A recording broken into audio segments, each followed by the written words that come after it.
doing it, and we'll try to stay away from politics tonight. Just have fun. Yeah. No, Hey, no Walt. one wants Yes. politics. I'm Walt, doing. thanks for doing this for us, buddy. I know you're tired, and this is very cool of you.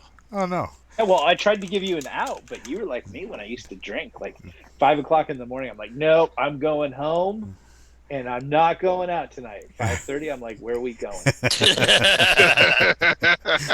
Yeah, there we I go. mean, that's the thing. I mean, you were talking earlier about like building a brand. I mean, this is D&D After Dark. It's part of the whole sci-fi writers playing old school D&D experience. I mean, Yes.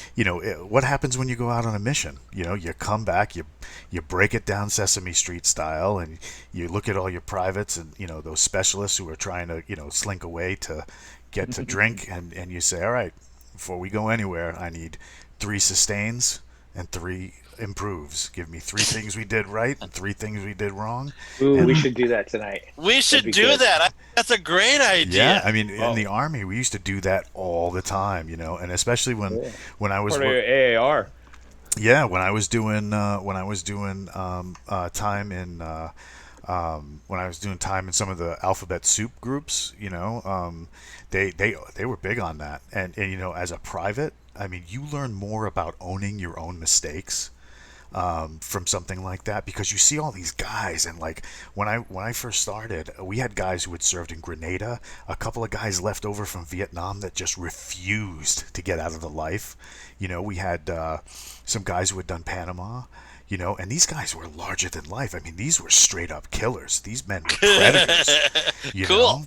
And I mean, like, and not in the like mean sense, I mean, because they were like those quiet professionals you hear about. They were family men.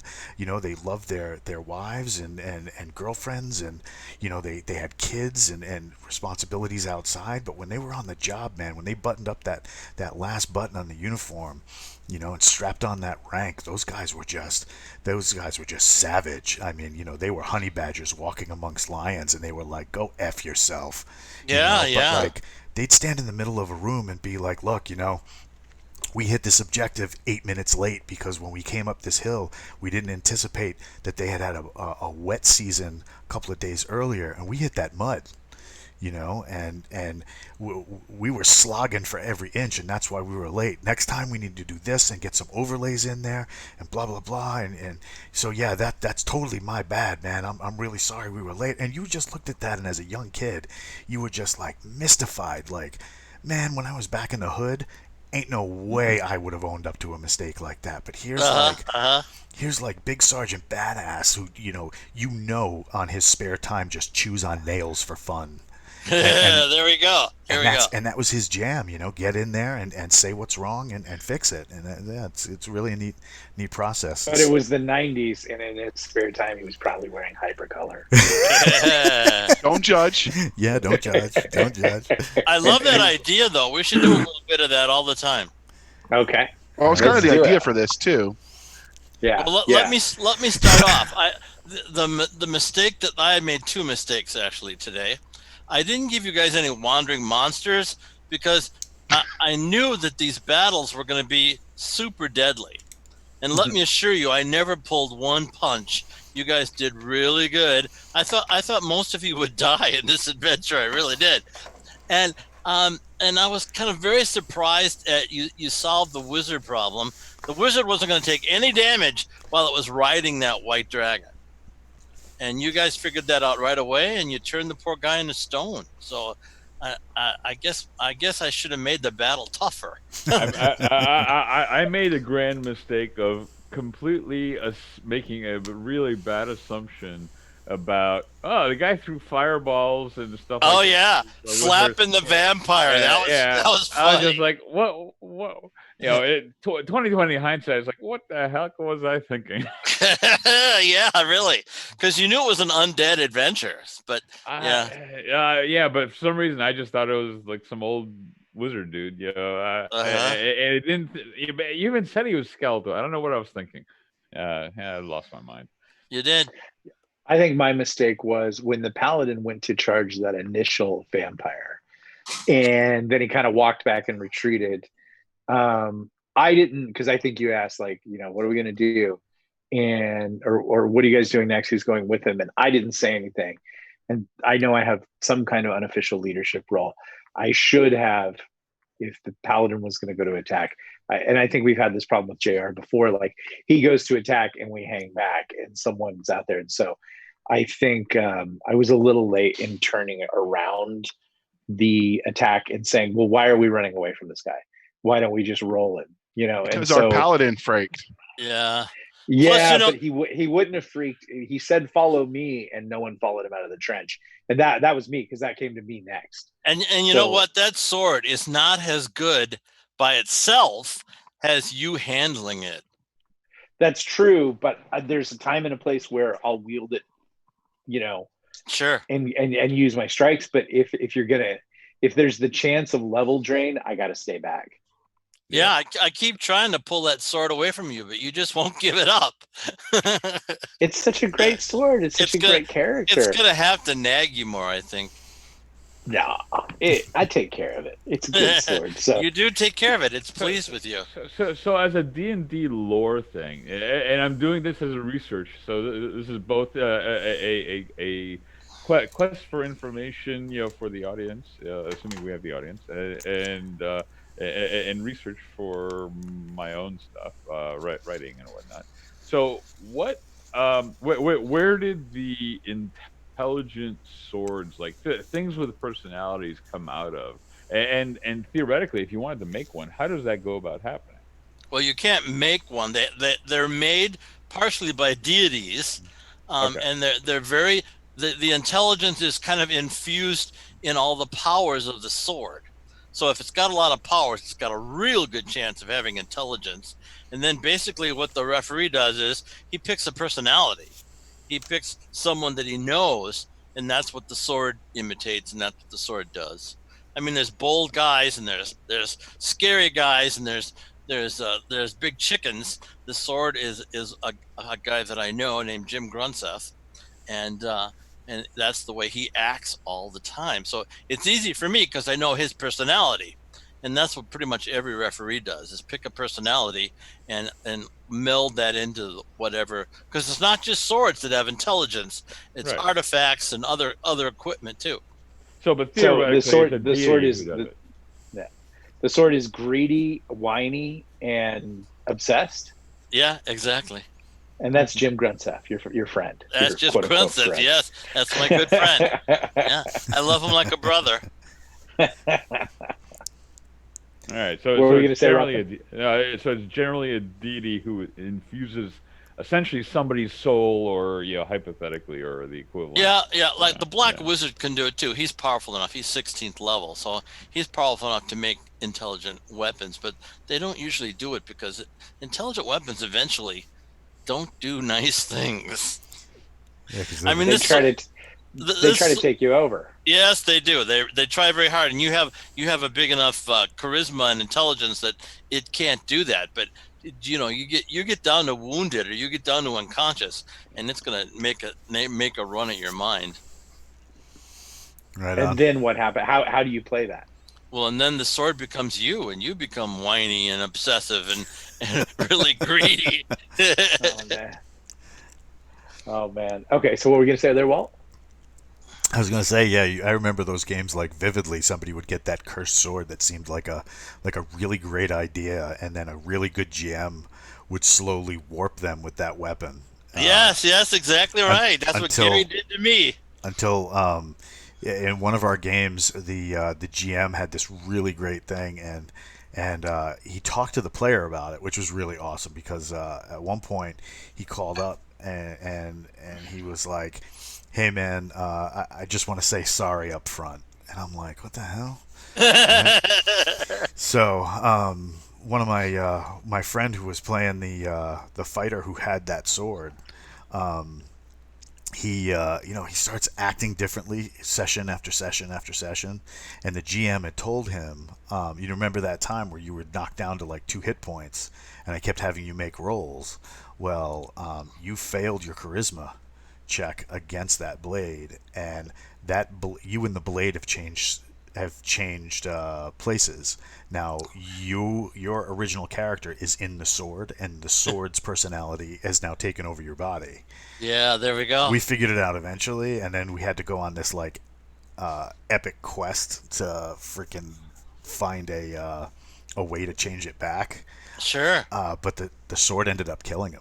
And Oh, cool. And he played it like the guy who was running the PC played it fantastic. It was really really wonderful. good session. Yeah. Don't you love when that happens? Oh, it was brilliant. Or like if you become a doppelganger, one of these days, one of you is going to get replaced by a doppelganger, and then you'll have to play that monster. So that'll be fun for us. You know, I was thinking. Oh, go ahead. Go ahead, please. Oh, I was just saying that's not a good time. Not a good time for you guys. It's true. Hey, who got the So- cat's eye gem while we're doing homework here? Who got the what? The cat's eye gem. That would be me. That would be JR. Yeah, JR got it. All right, so then So I back, the horn went to Reggie. Yes, it did. Thank you. so back to our AAR. What else do we have in the ways of? Let's break it up and So- do a couple so- little thing. Oh, go ahead, JR. I was just saying, well, let's start with the fight with the old man turned vampire. So in the last AAR section, you were like, dude, you need to just chill. Don't just run at a fight. So we're standing there, and our paladin Reggie runs away. So I'm like, okay, Yeah. I guess I'm following him. And then what do we get the second we finish running from our good DM James? Wow, the Cavalier's a coward. He ran. Yep. Oh, I had to mute myself because I was saying not nice things. Yeah.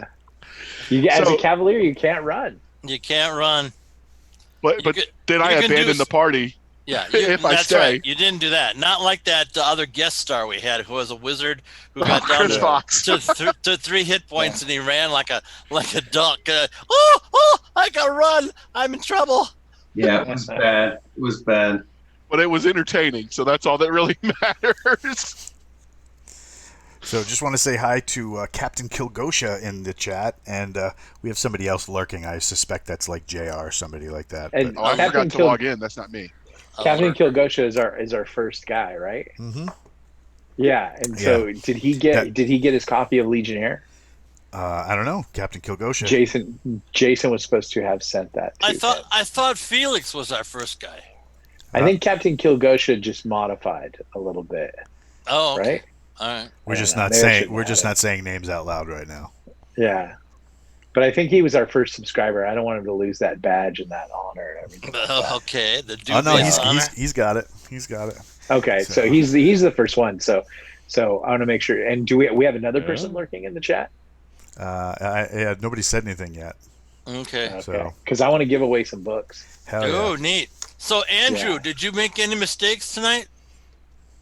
Oh, yeah, I blew the load. I'm down to the bare basement of spells. I think I should have put more effort into figuring out the wizard. I wasn't getting through on that one. And I think if I had employed Razor more effectively, I could have neutralized the bard from doing us so much harm. Oh, yeah, absolutely. He Absolutely. had a terrible armor class, and I could have stung him to at least put him down for a little bit. Sure. That would have solved I was it. one round away from murdering her. Like if I would have had like if you'd have given if she would not if it wouldn't have stopped, I was just gonna go I poison dagger her. Yeah, well, and that's what I thought too. Was poison was the best Yeah. solution in mine, at least was paralyzing, not killing. Yeah. So we Yeah. were talking offline. I talked Go with big or go Veronica, home. yeah. about that she was welcome back and we could maybe make the schedules work. So she is working on the Ballad of the Wolf Rider, and they called the sword Karen in honor of Nick. You How guys does she? so How mean. how does she know about Karen? I mean, Everybody everybody knows that about follows the world of internets knows about a Karen. No, okay. Yeah. I You don't guys are think so she. mean to poor Sword. Sword does so many things for you. Detects magic, basically identifies stuff. But you never named does sword, so you must not lore. love it. He named it. it's He Fe- named it it's Fever. Fever. Oh, Yeah. see, I thought you named it Karen. No, No, that he was the named it- chat. Yeah, he You named it guys- Fever right away. You guys should go out of your way to give Sword things. Because I think he has hidden powers he's not sharing. No, he could. It's possible. Yeah. If you guys were nicer to it. And he's got that massive wish that you haven't used yet. I know. Well, every session I go, I should probably use this wish right now. You should probably use it for yourself. Yeah. You should probably plan it a little better than last minute. I want to do something really jacked up at the last minute. Oh, at the last minute. Yeah. Okay. Great. Yeah. I want to be like, I wish that I owned Crimson Hawk. What would happen, James? You guys almost all do. I know. Yeah. Poor city's just kind of trashed. You guys have to start working on it. You know, at one point on the way in, when we're going in and we're seeing this like caravan of undead flying by, and it's like, all I could think of was like the theme from Super Mario Brothers. It was like dun dun dun dun dun, right? And then we would smash something or we'd drop some giant flagons of blessed holy water, like we were putting out a forest fire. Something fun like that. I was like, wow, this is dope. This is pretty badass. You know, we were flying in. It was. By the way, who rode the horse into the ruins? I rode a horse because I couldn't fly. It was delicious. Oh, you're killing me, James. You're killing me. Those trolls just sit there waiting for you. The horses are now 500 gold pieces a piece from Crimson Hawk. You know, we should act like the dwarves and just wait for the trolls to come out and be like, pay up. You want to eat them? You pay up. Yeah, that's an idea. So is this going to be like that monster where you cut off one troll head because we know they have two and like more pop out? I think we're ready to tangle with those guys. So you think, huh? We'll see. Actually, that might not be a bad idea to use the horses and just kind of like hang out and wait. You know, can't literally camp out and wait for those trolls versus visit their lair, which might be a little more dangerous. We can be invisible now. I can make the whole party invisible, so we can park for them and then roast those puppies hard. Yeah, that would be bad. But can you make the smell of the wolves go away so they don't smell us coming? I'm sure he can. He's got that spell. Yes, he can. I built that spell called Cloak. Mm-hmm. Yep. Yeah, and I got my invisibility back. So. Yeah. So what were some of the things we did right? Oh, you did tons of good stuff. James, we'll start with you. You started using the bludgeon weapons on the white marble dragon, and I don't know why you guys thought of that, but you did, and it was working for you really good. You awarded Levi. Michael got experience for that, for using the staff. Oh, okay. 500 experience for the quarterstaff for doing that instead of his hands. Yeah, I figured out when he did that blunt weapons were going to be the way. Yeah, they were. That was very good. Well, of course, I didn't let you use your Kopish on the guy. So and the broadsword from Jay and Cheney Morgue It didn't work. It was Kern's character that the two-handed bastard sword. Yes. You know, I was surprised because both of those guys are veteran. I mean, Mark Kern is a veteran gamer, and I would, but they're both computer gamers, which is interesting. Even though Kern played D&D back in the day, and they repeatedly could not figure that out. Like they kept doing it, and I'm like, "Are you dumb? Like, why aren't you dumb? Are you not figuring this out?" But it's probably not a good idea to call people dumb during the middle of a podcast. That's right. I think Mork had lots of fun. I'm pretty sure he was smiling the whole time. Yeah, no, he did great. I think if he understood, because I think he's a systems guy. I think if he actually understood how to play D&D, he would really dig it. But again, there's a learning curve in D&D that if someone kind of doesn't break it down for you, it does seem like voodoo. Like, well, what, like, why am I doing this saving throw? What does that mean? And the problem with veterans like you is you guys don't think that someone needs to have a saving throw. Oh, yeah, you're right. That's probably another mistake of mine. The poor girl, she didn't know about saving throws at all. And we taught her, but she picked up pretty good on stuff. It was funny because her sister was in the chat like, oh my God, somebody please explain a saving throw to this person. So she grew up in the world where you still had dying robots to get on the internet. Veronica did, and so she did the text-based role playing. There we go. Where she switched to the games. Before we switched to the computer gaming stuff. The poem was tabletop. The poem was just wonderful, wasn't it? It was. It was pretty. I'm gonna see if I can get a copy of that so we can share it in the group. So now, what does she do? Does she publish that stuff? Like, is that an album or? So Like, what does she do? She writes with Mercedes Lackey. She writes with Mercedes Lackey, the something I can't remember, the Something World's Chronicles, but she also does audiobook narration. So she's done all of Terry Mixon's stuff that he published on his own, and she's done a lot of other audiobooks. And so she's a full-time voice even his narrator. erotic cat novels. We weren't supposed to talk about his pen name. Yeah, there we go. I thought we all signed the NDA. She does have a very nice voice. She does. Yeah. So, and she's got a lot of range. If I ever wrote female characters, I'd totally hire her. Cool. She's no R.C. Bray. But who is really? Yeah, who is exactly who right? Who is the big man? Yes. So Walt, what did we do right today? Right. Well, I think number one, we spent a lot of time and effort in the last session, episode 10, in smashing up a lot of the undead in the city and making sure that Crimson Hawk City didn't burn down.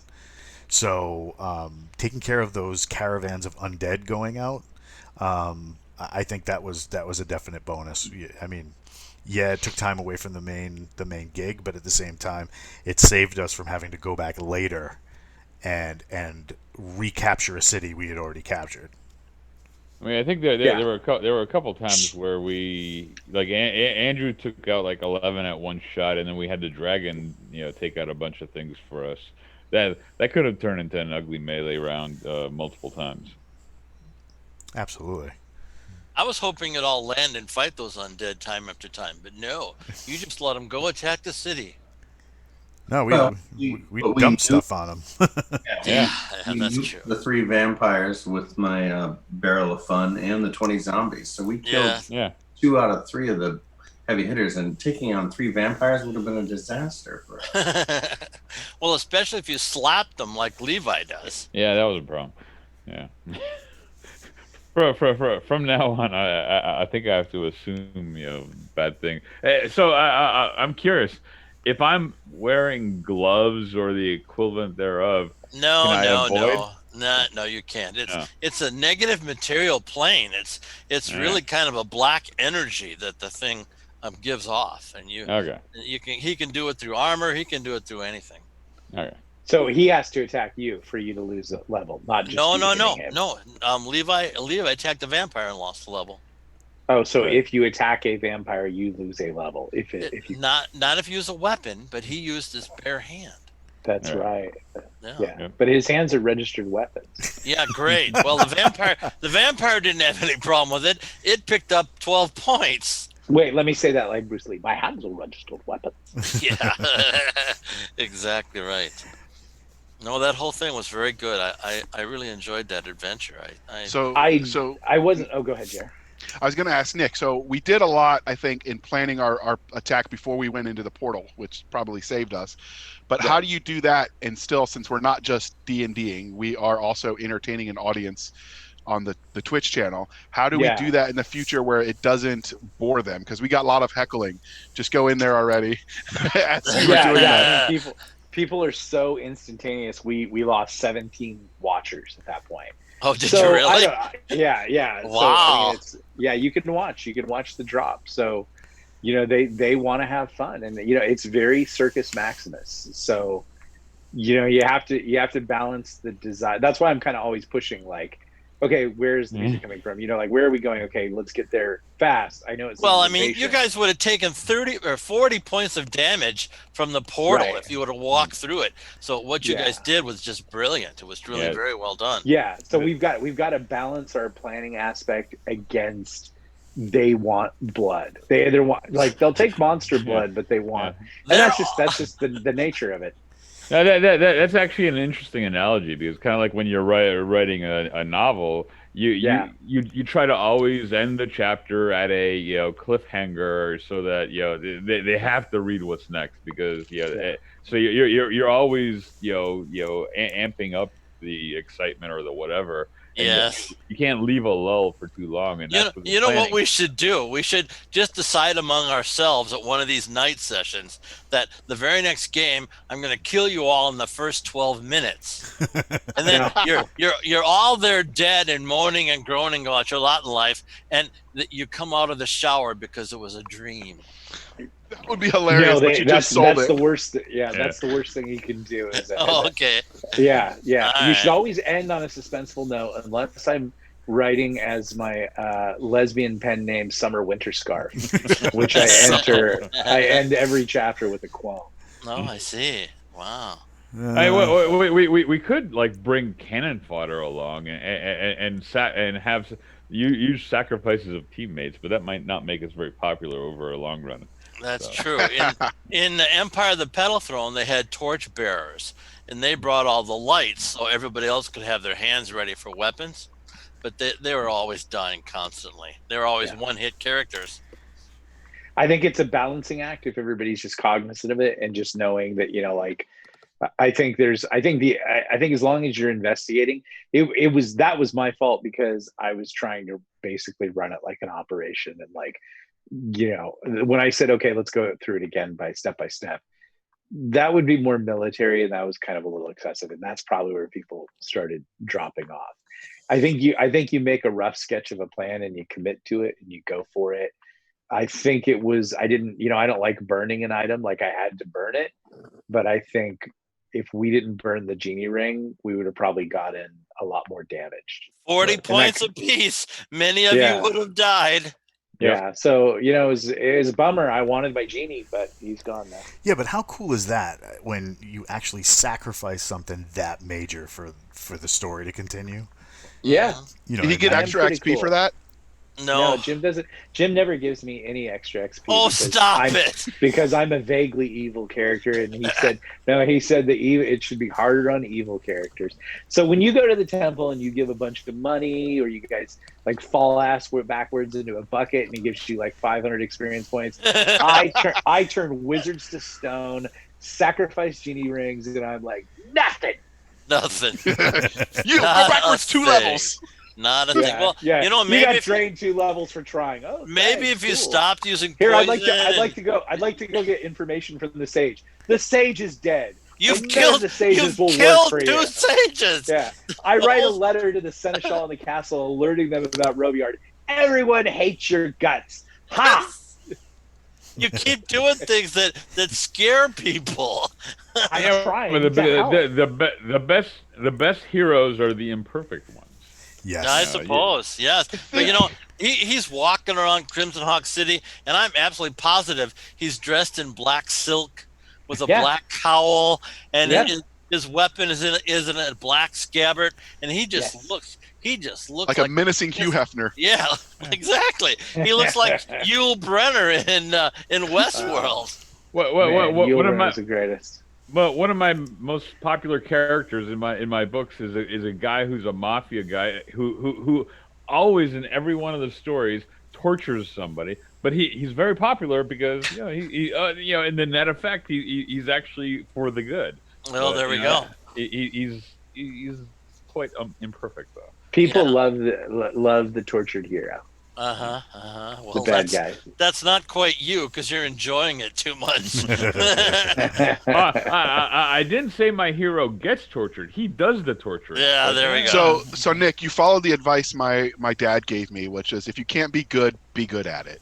Exactly. Yeah, exactly. That's definitely the truth. Definitely the truth. If you're gonna be bad, be very bad. Go all in. True. Yeah. But yeah. So, go ahead, Walt. Oh, I was just gonna say. I mean, the cool thing was you also had a good selection of monsters for today. I mean, we knew we were going to be battling a whole host of undead, but the giant skeletons, and then if you actually go back and watch that scene on the main Twitch channel, I was using Roll20 in the background, and I set up the board, and we had the drum from before.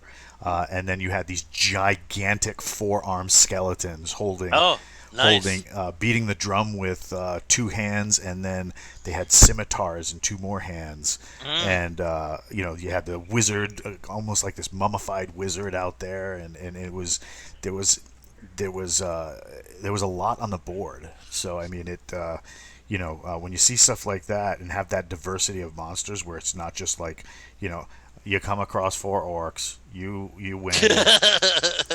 You 2 kobolds. You stomp them. You know when Yeah. There's a goblin named Snorgle. Oh, really? Let's talk to him. Really? Let's talk to that orc because I'm sure he's not evil. Oh, God. We running it. So ahead. Jim, now let's go through some of the backstory and the lore that wasn't available, because I think that's a nice thing for people who listen at night to kind of know what the full story was. So we've solved the drums as much Yeah. as you can tell us. Tell us what Yes. all that was about. Okay, so in Gary's game in the 70s, he had an orc army come and trash Greyhawk. Big battles. We were part of the battles on the walls. We couldn't hold them back. We went all the way to the king's castle and fought them off and drove them away. And so I said to myself, well, that was really lots of fun and very enjoyable. We need to do something like that in Crimson Hawk. And so I came up with this idea that I used in Dragon Scales, my other role-playing game, that the undead rose up, and actually the undead has risen up in other cities now too, and you guys are going to be asked to help out in other cities. But the undead rose up and started trashing the place, and you had to stop those drums from beating to stop the problem. Now here's a question: what caused those undead to rise up? It's the white They marble didn't dragon. spontaneously just No, one no, day, it's trigger it's, to wake up. the What white caused marble that to happen? dragon was brought to the area, and it started raising undead first around the dragon and then deeper in a bigger and bigger area. And so you're going to see those. What is a white marble dragon? What artifact or item was that? Or Yeah, very good. It's not quite an artifact because you guys could destroy it, but basically it's a very evil thing designed to raise undead, and you're going to see a similar dragon designed to bring in demons, and you're going to see a similar dragon designed to bring in devils. So these are created magic items designed to beleaguer and harm a populace. And so there's some force that's bringing these in and doing the job, because your next big battle is going to be with some really nasty demons.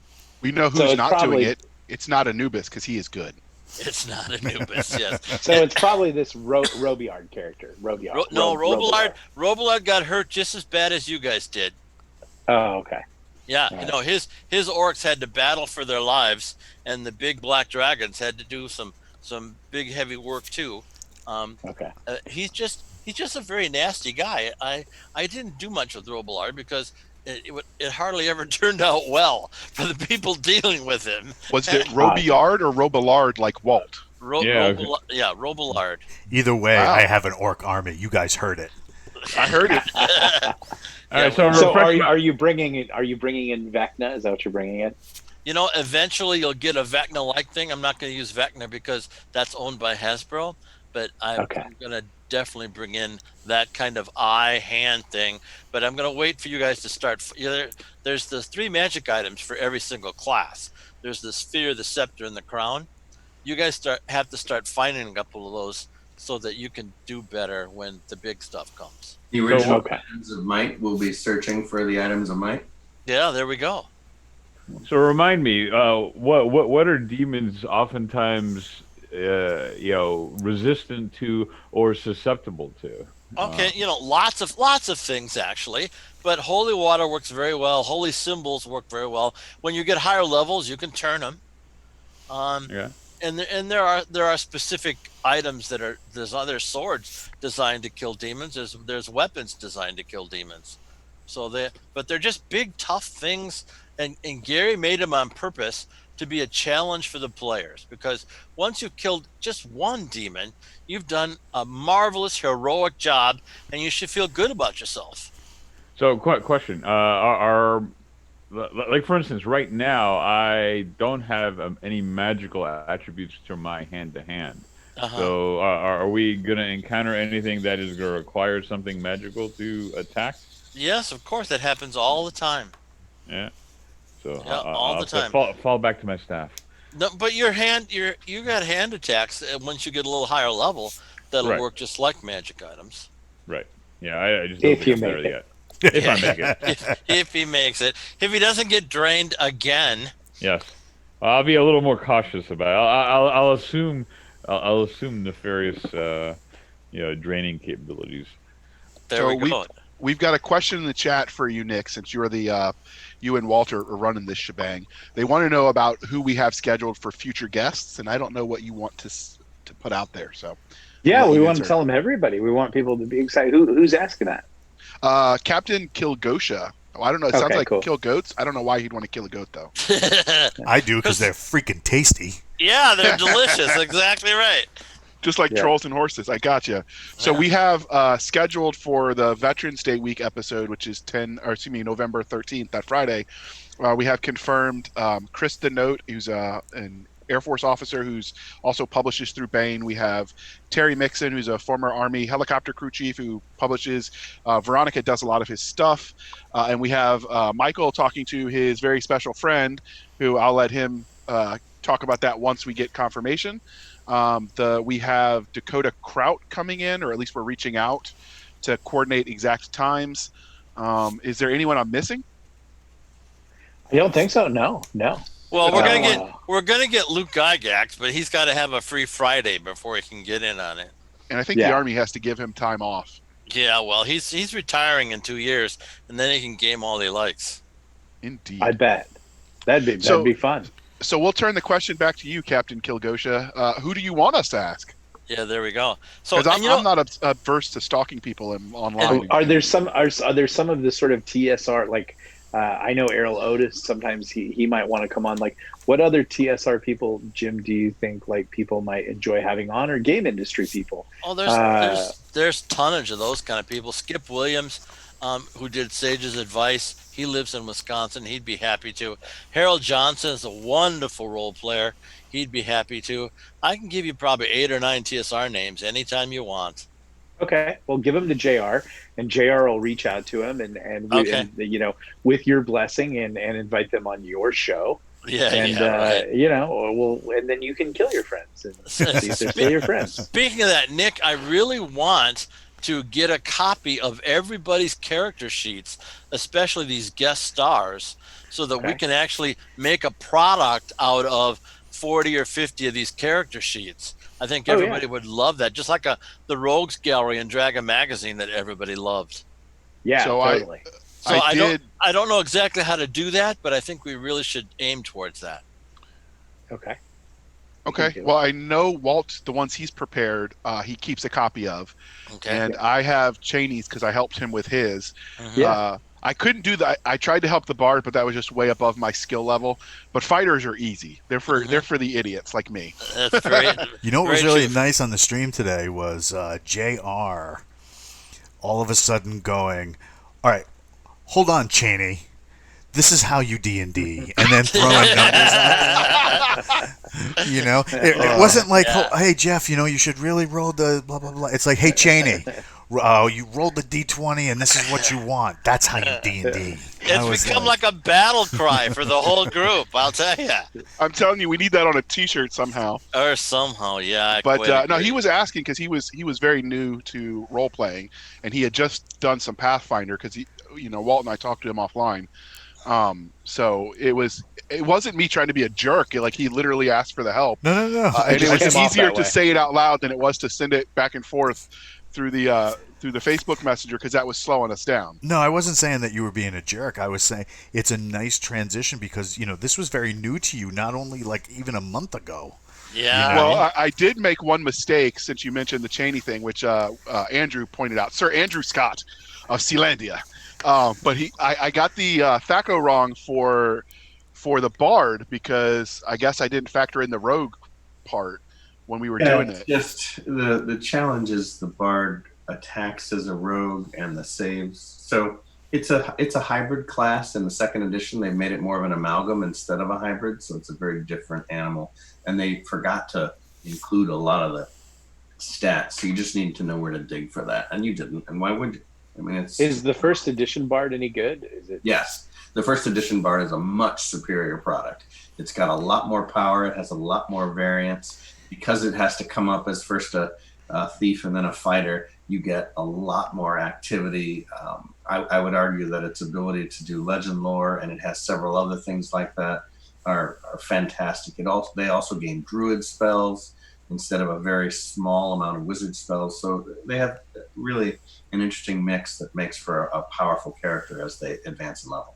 So why did you guys change that from first edition to second edition, James? Did you participate? Yeah, Zeb did a lot of canvassing of players of the game. We did bunches of different cards in Dragon and other places to find out what people wanted, and they wanted a different bard. So Zeb did a wonderful job writing AD&D. He did great. Gary approved all the stuff he did. It was pretty cool. So I really admire Zeb for the work he put into that thing. But I mean, he did make it a lot simpler. Gary used college level language in first edition, and it was beyond a bunch of people. So Zeb toned that down a ton, and people got much more interested in AD&D with Zeb's second edition version. It really reads different too, because I think the bulk of the followers were college level and higher originally, and that changed radically as you onboarded a whole host of different people. Yep. That's exactly right. So now you said you drew a map, Jim. What do you mean I drew a map? You mean of the? You drew a map of the world. You said. I have a map of the world. My good friend Chris Clark gave me this amazing map program that does dungeons, and it does lots of different things. And I have now a map of the world that I'm quite proud of, that you guys can start exploring, because you're gonna have to find the 7 towers soon. That's what everybody's going to be telling you to do, no matter what you want. And there's 7 lost towers, and you have to find each one and pull some stuff out of the towers. So is that to go farther down in the levels? I'm sorry, what? Well, the main focus is the actual Grey Hawk or Crimson Hawk dungeon. Yeah. Do you need to go to those 7 towers to be able to progress farther down into the dungeon? No. This is a sandbox. You go wherever you want and have all the fun you want, any place.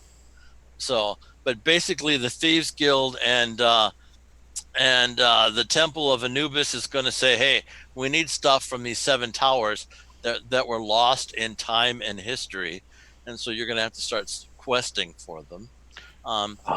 And there's and if you wouldn't kill off sages, they'd probably tell you where to start looking. But you see, I have not killed any sages. Yeah, I have given them money. I have paid for their burials. That was nice. Yeah, that helped out. That's why you aren't hated in the town, because you treat people decent. I have my own office space in Sage Town. Did you hear what the sages tell him before they talk to him? No. We who are about to die salute you. Yeah, really. Isn't that the truth? We have a question from Captain Kilgosha about what program you're using that's so good for the mapping. Program? Andrew, I can share it on the screen. Thank you. Please do that, Andrew. I have it as well. So here you guys go. Here's a look at this. This program is fantastic. When I put it on my Facebook page, and I said, if you're a game designer, you need this program. That's how cool it is. And Man, they should pay you for this endorsement. I know. Andrew is going to post it now for everybody to see. And it just does everything. It makes inns, it makes cities, it makes dungeons, it makes whole worlds. Oh my goodness, it is so much fun. It's a name generator. I just very clever. Yeah. So, okay, Andrew, I haven't seen it yet. You should see the share. It's coming up. Yep. I see it. You guys see it? I don't see it. XCOT. Yeah. Oh, whoops! You're looking at the wrong screen. Sorry about that. I'm generating stuff, so let me move it over there real quick. Oh, look at that pretty little scene. Is that clouds? Yes. No, that's ski slope. No. Ski slope. Okay, so are you putting it on that? I am. Okay. Look there it is. And you can name your dungeons, you can name your levels. Yeah, it literally will generate the initial part, and then you choose the map styles you want, and anywhere you want to go. It's stunning. Where is the name of it? I don't see the name of it. Don John. Oh, that you can put that in the computer and it'll find it. Yes, when Yeah. you. Oh, For, okay. Very Don good. John is the thing that But you'll you guys, you guys are gonna play with this for sure. I bet Walt's gonna have a great time with it myself. Yeah. So I have a question. Have you read their terms of service? So like, I know people who used Bitmoji because it's a fun little program that lets you make emojis of yourself.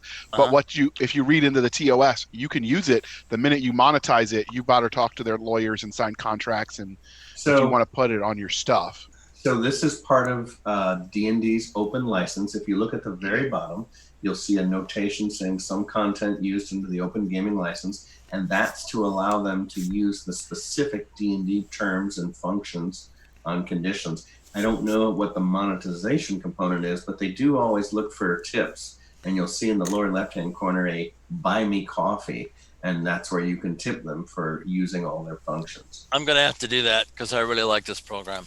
But yeah, I mean, they go pretty hard with a lot of opportunities. So they go from regular AD&D all the way up to 5e. They have one component set of 4e, which I don't know anything about yet, and they have a bunch of weirdo stuff, which is cool. I know the science fiction one is really fun. Yeah, so I think they just called us weirdos. It's very possible to use, and their mobile version works very well. That's the first one I ever saw. Our youngest Sphere Seer member of the guild is the one who pulled this out of the ether for me about a month and a half ago, and I'd never even heard of it. But it's brilliant. It's brilliant. Yeah, it is really good. So now, how can I bring back everybody's heads on top of my screen? Just like that. Oop, and there they are. Here Voila! we are. That Andrew's an amazing guy. I've seen some of the stuff that comes out of CC3 Campaign Cartographer 3, Uh-huh. but man, the learning curve for that program is pretty steep. Yeah, well, there's no learning curve for that program, I'll tell you. Yeah. If I can do it, anybody in the universe can do it. I agree with you. Campaign Cartographer really is the Cadillac product, but it's like learning Photoshop. You've got to go through all the motions. A guy like Chris Clark is proficient in all that heavy armistice stuff. He's really good. Yep, he is. But it's a tough, slow process to get your way through that. Chris Clark is another game designer that does board games as well as role-playing games. He's a very intelligent young man. And So, Andrew, what in the world is that flashing thing behind you on the bookcase? oh, that is That's his my purge mask. Loki that my daughter made. That on After Dark I bring up. So I don't know why she created this. I think it was for Latin 3 before she started taking Latin honors. And it's a mask that does a bunch of different things. Does it really? Yeah. And so she made it out of glowing, whatever this rod material is, and took this mask. And so it hangs on the wall. I always tell And it blinks. Well, it does. Yeah, she hand soldered and built a little component set into it so that it would have a bunch of random functions. So Wow, your family is so talented. Well, always make sure they're smarter than you. That's the goal. Even his son-in-law, Andrew, you should tell him about the Roblar scar. So Looking good, Walt. you It may is, by the way. remember, 2 episodes ago, we attempted to scry Roblar, and I got burned for that. He branded my arm. And the question I had asked at the time was, well, do I have a magic resistance roll? And the answer was no. My son-in-law and daughter went on their honeymoon this week into the Catskills. And for some crazy reason, he told me they decided to listen to one of our podcasts. And so they got home yesterday, and he said, hey, didn't you say you precast stone skin? And I said, yeah. And he said, well, the first 12 hits on you against any physical item, since this wasn't magic, won't have an effect on your skin, because they had just both gotten another set of tattoos. And I said, way to go, son-in-law. And then I quickly looked it up. I know. He's on his honeymoon, and he's giving his father-in-law AD&D advice. That is amazing to me. Right on. Hey, Nick, is that how you D&D? That is exactly how you D&D. Not if you want to stay married, bro. Yeah. No, she's pretty good since he's a guild member and he plays. He's an EMT, and so he's part of the crew. So he does. Oh, right on. Yeah. Oh, So, there we go. so speaking of EMT, is there like a medic class for D&D other than just the magic users? Well, the clerics are definitely medics, and you can do a medic skill that allows you to heal with bandages. Cool. Yeah, But with healing potions, everybody's a medic.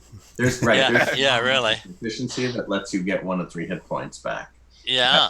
That's the only thing you can really do as far as That ring of regeneration in hell would have been great. Oh, that would have been nice, wouldn't it? indeed. Yeah. And Yeah. you know, and my bandages do 1 to 5 because that's what Gary started out with. Oh, wow, that's awesome. I know. So- I'm an awesome referee. How What magic close- items? Oh, go ahead, JR.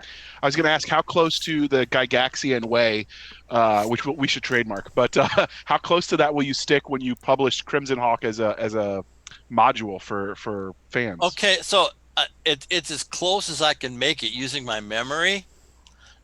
Basically, the levels aren't like Gary's levels, but the creatures that are in the levels are just like what Gary had in his early days. So it's as close as I can make it. And we lost Nick. We scared him away. Oh, that's terrible when that happens. There's all the talk of modules and stuff like that. Yeah, really. He went to get his wallet so he could get his credit card ready for that game. Yeah, really. That's going to be expensive. But we have to figure out a way to do art. I can grab clip art and toss it in there, but it'd be nicer if we could do some professional art like Walt does. You know, I know I might know a guy. Okay. Know Well, a I have couple no of Walt, guys. problem. Walt is good, but I hear he's expensive. I have no problem cutting Walt in on the pie for that. It's not the expense, it's the time. There we go. I know just what you mean.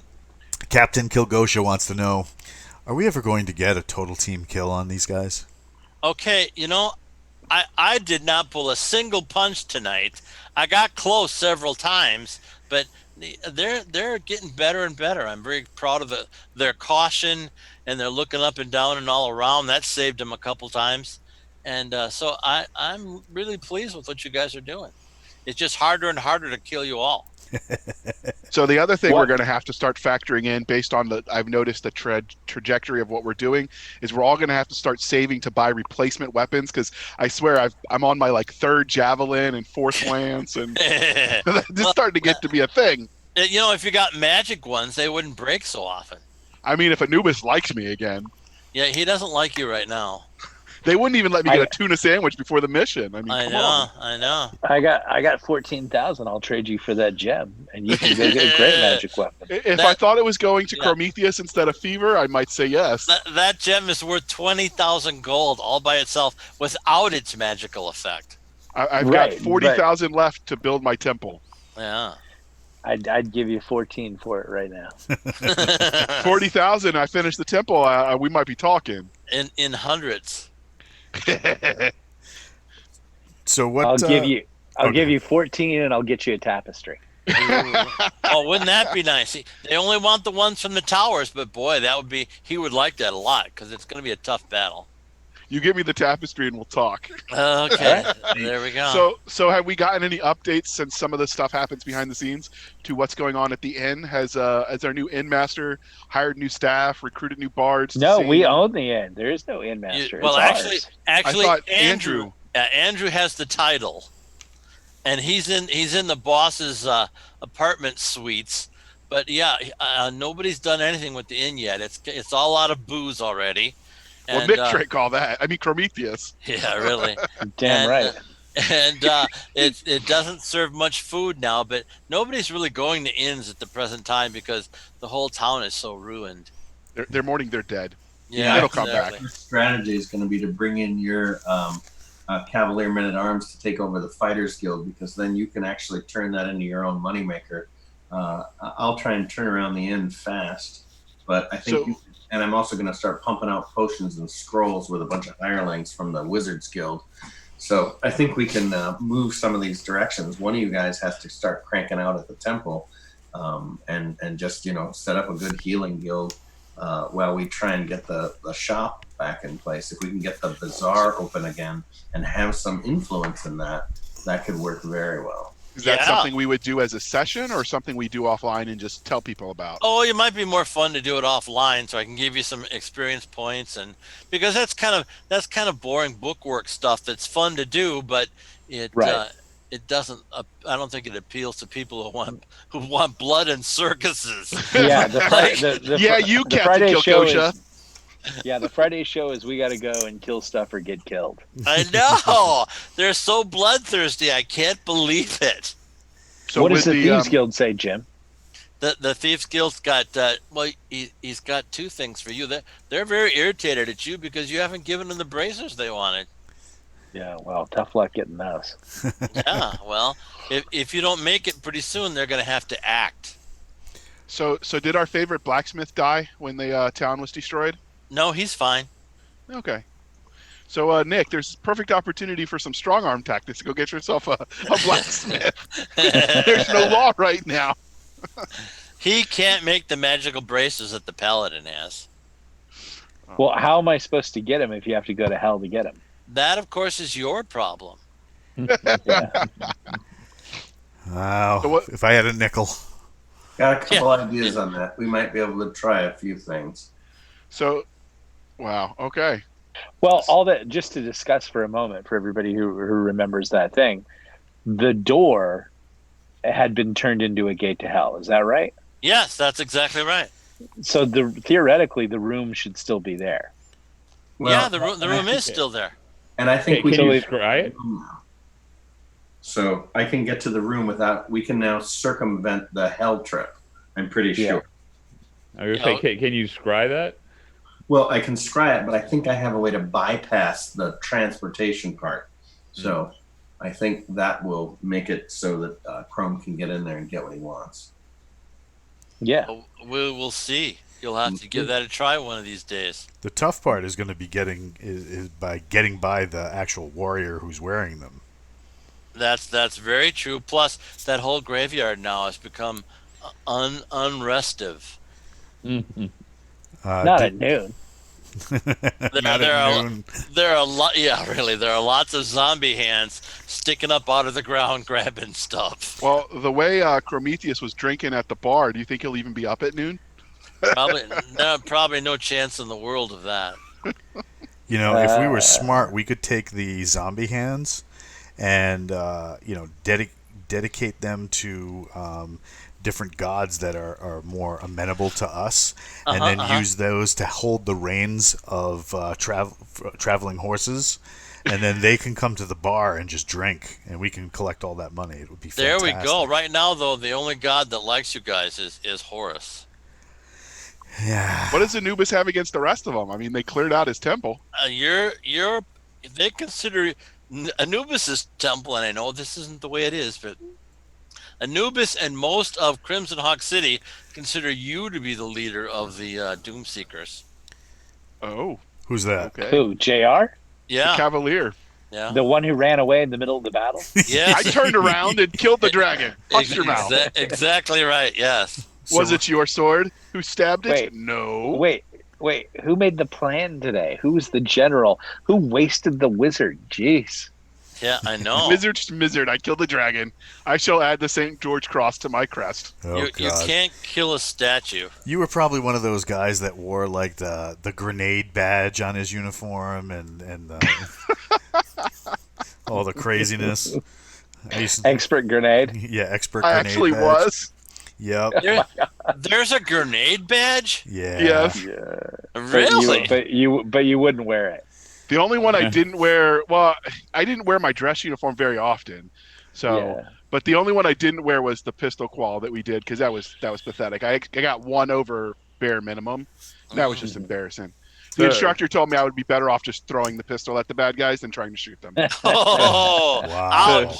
Ouch. So you know what's funny is that I've got an artist that does the covers. So in one of the books that I've got coming out, this guy's actually awesome because he actually reads the book before he draws the cover. Oh, Oh, nice. that's cool. So he actually knows the story, and without my and I actually love that simply because I'm like, listen, guy, just let's come up with a couple of sketches. He does little thumbnails, and I get to pick which one I think makes sense, and then he just goes to town. And when all he knew, I mean, he read the story, but the main character that was on the cover was going to be this guy who ended up being a CIA guy, and without any prompting on my part, he literally has the guy, on the front cover, kind of In facing LL away. Bean Adventure Gear. No, but he's got sort of like soldier like camo gear, but he's got one of the patches on, and it's got this squirrel on it, and I'm just like, oh, really? That's Like, fun. So he's got the whole secret squirrel thing going, because I mentioned it somewhere in the book, and it must have stuck in his head. So my guy's got a squirrel patch on him. I'm like, So yeah. one of my proudest gaming moments was turning the whole party into 9-foot tall squirrels As the DM or as a player? as the DM. So it was a total party squirrel. So how often do you get to Squirrely. play as a character as opposed to the DM? Oh, I haven't played as a character in 30 years. Oh man, See, I think we fix need that. to. I think we need to remedy that. I think we. Hell yeah. Yeah, I think You know what would be? I was thinking about this.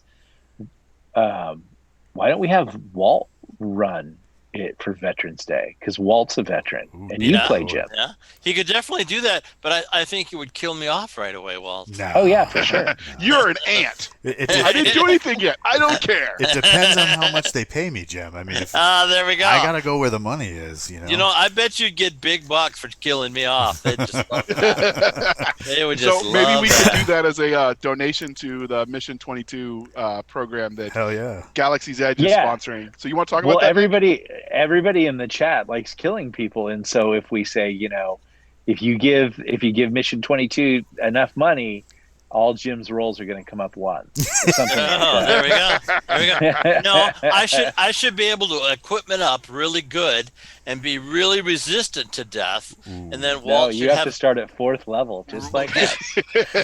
That's what you have. Captain Max hit points.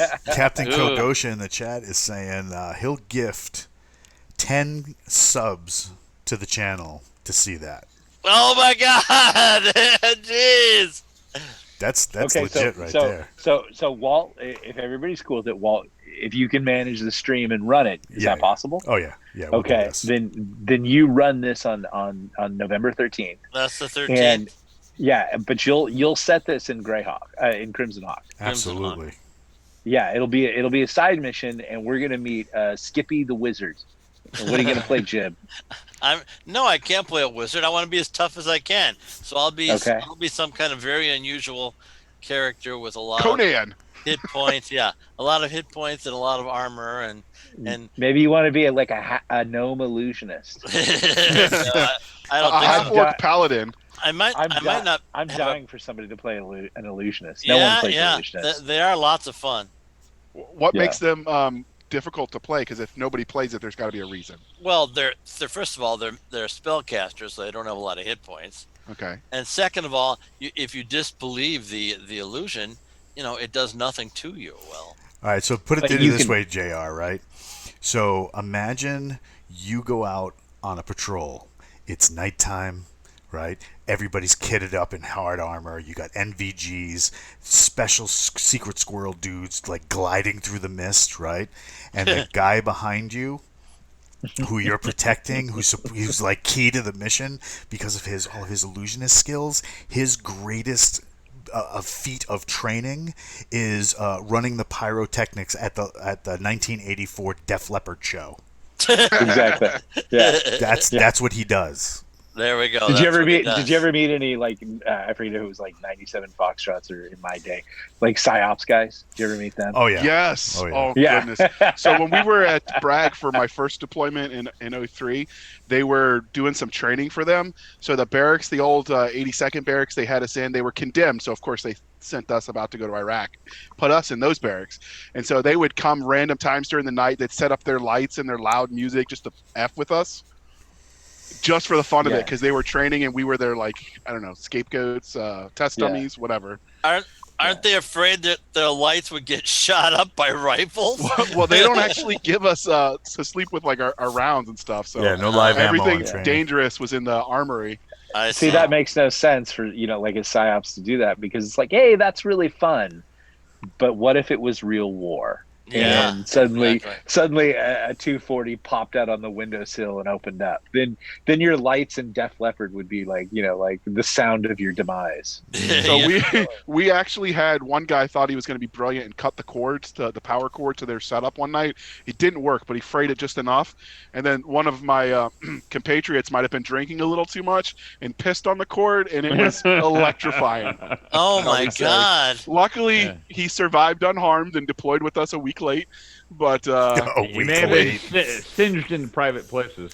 yes, so when they say Yeah. don't piss on the electric fence, they mean it, kids. Boy, they are true. I made the mistake of pissing on an electric fence. You just do it once in your entire life. See, the problem is not only is it a stream of liquid, it is a salty stream of liquid. So Yes, it exactly. conducts really well. Really bad things happen. I was knocked on my butt and very unhappy for a long time. But hell yeah, I'll definitely GM that stream for Veterans Day. Okay. That'd be badass. Very Okay, good. so Jim, you got to make a character. And I will Don't have cry. a character ready to go. I'm probably going to be a druid. Oh yeah. Okay. I already. you like druids, huh? Well, they're fine fellows with lots of powers and abilities, and I like the idea of being able to turn into a bear. Yep, the shapeshifting is So how does the shape-shifting with a druid work? Because I've seen some D&D programs of modern variants, Uh-huh. and so I've seen how they do it, but how did it work in the original? You could turn What JR really means is he's read a lot of shifter novels. mainly like I'm in love with a bear man. You can turn into 3 different creatures, but the nice part about it is when you turn back to human form, you heal up a ton of lost hit points. very But cool. It's a sweet deal, and plus And so- they've got these walnuts that are grenades that do a ton of damage, and I can make hundreds of them before I go on the adventure. Well, And so, Walt, if you manage to kill Jim, we're gonna auction his character sheet off for Veterans 22 Oh, that's awesome. with all the hit points zeroed out. There we go. So Yeah. what I'm gonna need though for this is a special piece of equipment because if I manage, and this has to be ready and waiting, otherwise it's not going to feel as fulfilling to me. I have some of the cool badges that went on my dress greens, but I do not have a I killed James Ward ribbon. There needs to be that. That's because it doesn't exist Yet. You will be- It doesn't you will exist be, yet. One of the most famous referees in the entire world, killing me off. Oh my god. Look what you started, Nick. Look what you started. Are you talking about the hangers that go below, like, it'll say like 249? No. I'm talking like, I'll have my National Defense ribbon, my Global Right. War on Terror ribbon, my Kill James Ward ribbon. There we go. It's got to be all black with a skull red in the middle. I really think that I would be a sash and not a ribbon. I could do a cord. I could definitely do a cord. I There think we go. the hangers that go below the marksmanship badges, it would be funny if one of them was a 20-sider. Is a 20-sider? I like it. I like it a lot. Still the Which use of the M4, the pistol, and the 20-sider. Hell yeah. I hope we'll have to see how long I last. I hope I last more than 5 minutes. Maybe you should be nicer until then. So I can see it now. Walt's gonna keep him alive till right at like 5 minutes before airtime. James is gonna be like, "See, I made it," and then boom, the hammer's gonna drop. Suddenly, Jim is going to walk over and go, "Oh, Jim, okay, here you go." And he's going to go, "Okay, you're surprised automatically, and save versus death." Well, it does happen. I mean, come on. There's no automatic surprise. Yes, there is. And you know what would be brilliant? He changes into a bear, and then something innocuous like a bat or a squirrel comes up and bites him, and he gets early onset rabies. I'm happy to say the druid can cure that instantly. So how often can a Well, druid- not if it's got the triangle badge. yeah, really. That's a whole different deal. If I hear drums, I'm running. So how often can a druid switch shapeshift? Is it like once a day kind of thing? I think it's 3 times in a day for 3 different animals. Yeah, Okay. I'll have to look that up, but I think that's, that's what it right. is. You're right. Yeah. It's pretty. All I know is you don't want to be drunk when you say shapeshift. So Probably the very true. other cool thing we've got coming is we've talked about it briefly with Andrew, that he runs this guild, the oldest gaming guild, I think, right? And Yeah. you're gonna invite some of your people to try to get them on to experience life gaming with you instead of in front of you as your players. We are. We have a lot of veterans among us, and I've invited several that we talked to, hoping that they have some time to be able to join us. And I'm even the ones that aren't veterans. I'm talking just throughout the course of these episodes. We're going to try to bring some of them in as well. Yeah, we have some. A lot of our gamers. Those are the ones who just bought me my knighthood today, which was quite a surprise that the guild decided to do We're that. not calling you Sir Andrew. Just let me get that in the bud. It's Sir Word, Let me just nip that in the bud right Yeah, now. really. Really? Word now. This is America. Yep. You will. Hey, he can get a Sealand passport, I think, or at least. Is that a real thing? It's a real thing. It's a real sovereign country. I don't think it's recognized by the UN, but who cares about the UN? So. Yeah. There's a lot of micronations out there. There's one out west that's they jokingly declared war on some island that technically the German Republic that has fallen still owns because nobody wants it. These guys have had 3 generations, I guess. It's a very interesting history. I'm learning all about it, and they contacted me, and it's pretty cool. It's Tell me when I'll call you sir when you're a knight of Texas. What about a Knight of Barsoom? Yeah. Oh, there we go. Yeah. As someone from the kingdom, Texas I will not be, but the kingdom is where I am. So Yeah, cool. That is a real thing. Yeah. That's a For me, it's Texas wherever I put my foot, and the Alamo if I get pushed. I see. Yeah. Aren't you in California though? No, but my family, we're Texans. In Vermont, as the last state to print our own money, we're still here, and the Green Mountaineers have been there forever. We would have Forever. Benedict Arnold and knocked over Fort Ticonderoga. So Yeah, but you don't have tacos. But what's interesting is Sealand does actually have its own coinage. I looked that up, and they actually coins do. look really cool. So they sent me a whole pack of stuff, and I have some coins coming, and I have an actual ID from the place. It's crazy. Oh, that's wonderful. So really good. Yeah. So I'm. So when are they going to knight James? Well, Never actually, now that when James joined the guild, there's immense pressure on him to join the technology campaign. Gary created a game that is very famous in D&D circles called Expedition to the Barrier Peaks. And I had built that out years and years ago to be a much larger event. And so we are running that as an in-house campaign. It's 60 sessions for 5 years. And now the guilds really want Jim to roll up a character and join them. Yeah, they want me to die is what they want. No. It's Tomato.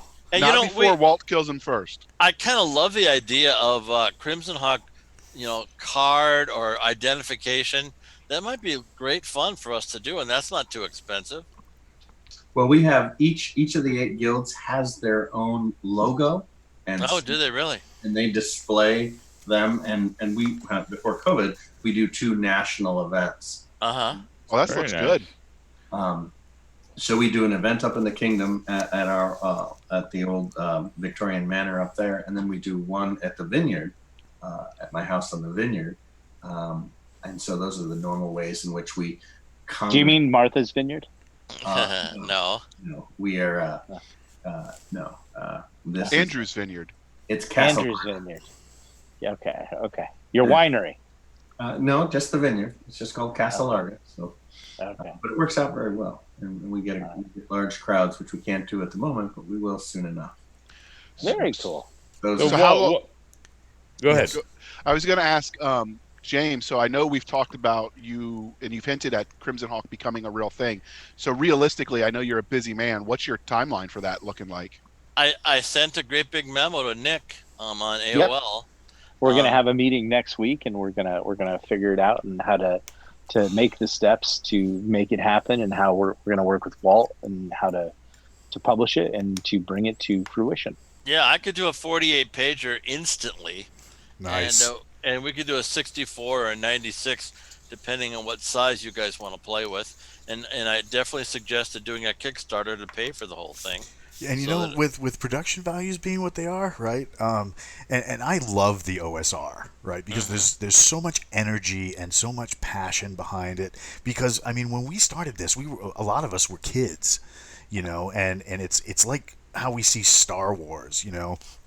We look at the Star Wars today and we're like, "Meh, get off my lawn," right? Get off Yeah. my, you know, Yep. get off my property. Yeah. But we looked at it, you know, that stuff back in the day, and it informed a magic and a kind of honor and decency that we wanted to aspire to. And it was the same thing for D&D. Like you're talking, you know, like that was Gary's thing. Like, you know, the game was about fighting evil and about raising to something bigger than yourself. And the OSR does that in leaps and spades. They have this one company. I can't remember. Oh God, I can't. It's on my shelf.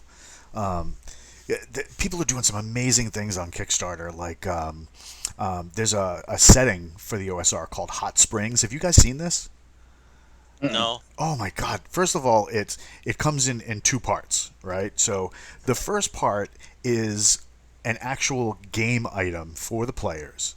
It's the journal of a guy that traveled to this island, and the whole island is just a giant hex crawl. And it's the journal of a guy who traveled to this island and then died. So you have his notes about the island done without game stats. It's just as if it was his journal with notes and pictures and monster descriptions and up until That's the point cool. he dies. Yes, but then the actual like core book, and I'll end up disturbing my dog, and he's been quiet, so I'm not gonna, right? But if you get the actual book, is like a nice solid black hardcover Oh, cool. with a black logo, kind of like Metallica did back in the day. That black on black with like just a slightly offset color, so you can see it. And that's got all the game stats in it for the guy running the game. You know, and it was just a neat way to do it. The production values were crazy, great art, great layout. I mean, and that's the thing. There are some people who have fantastic ideas and they suck at layout. You know, Sure. and if you got a product that looks like garbage, eventually people are not going to buy it. I mean, if you just throw some MS Word on there and then slap a Microsoft Paint cover on something, you could have the best product on the planet. Nobody's going to buy it.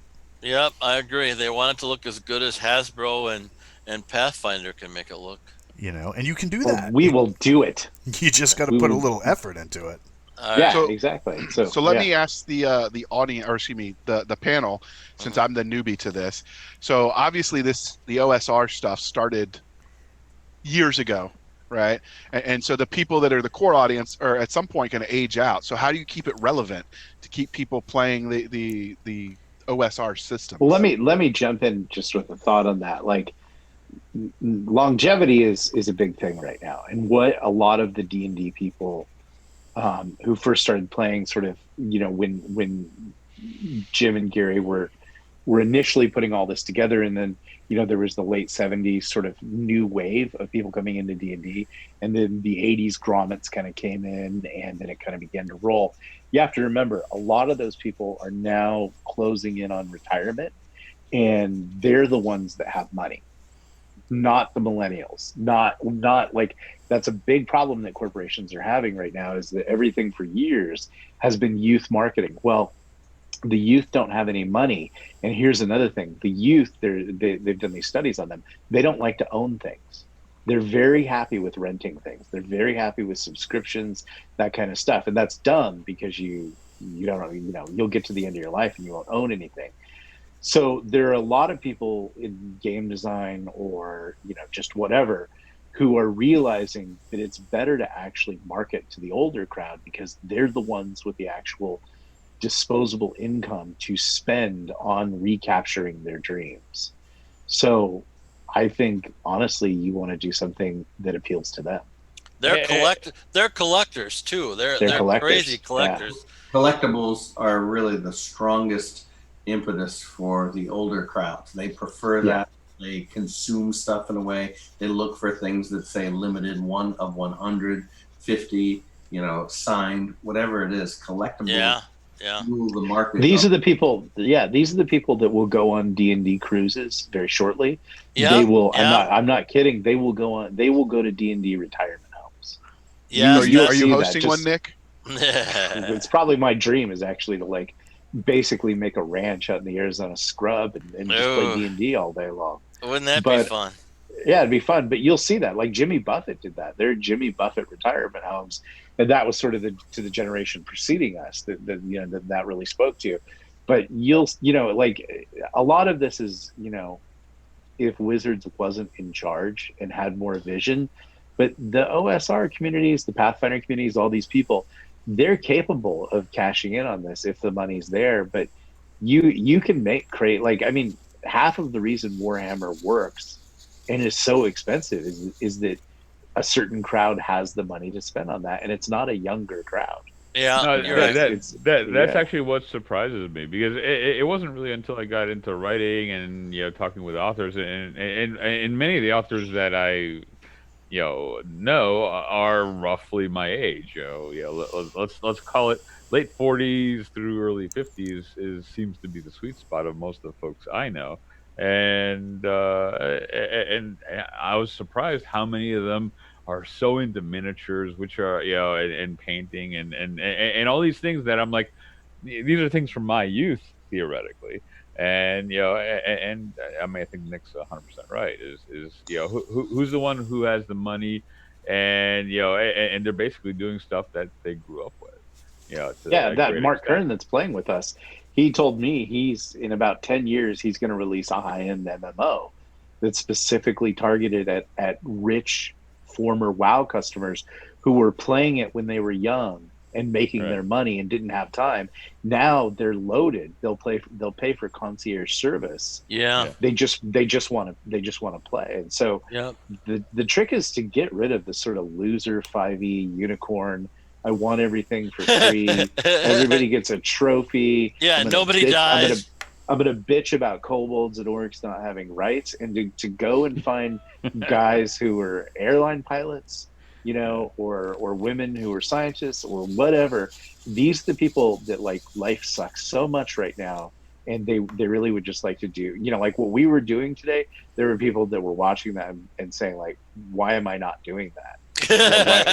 Why am I not playing D&D? Well, the hardest thing, the problem that you have is you can't get a group together.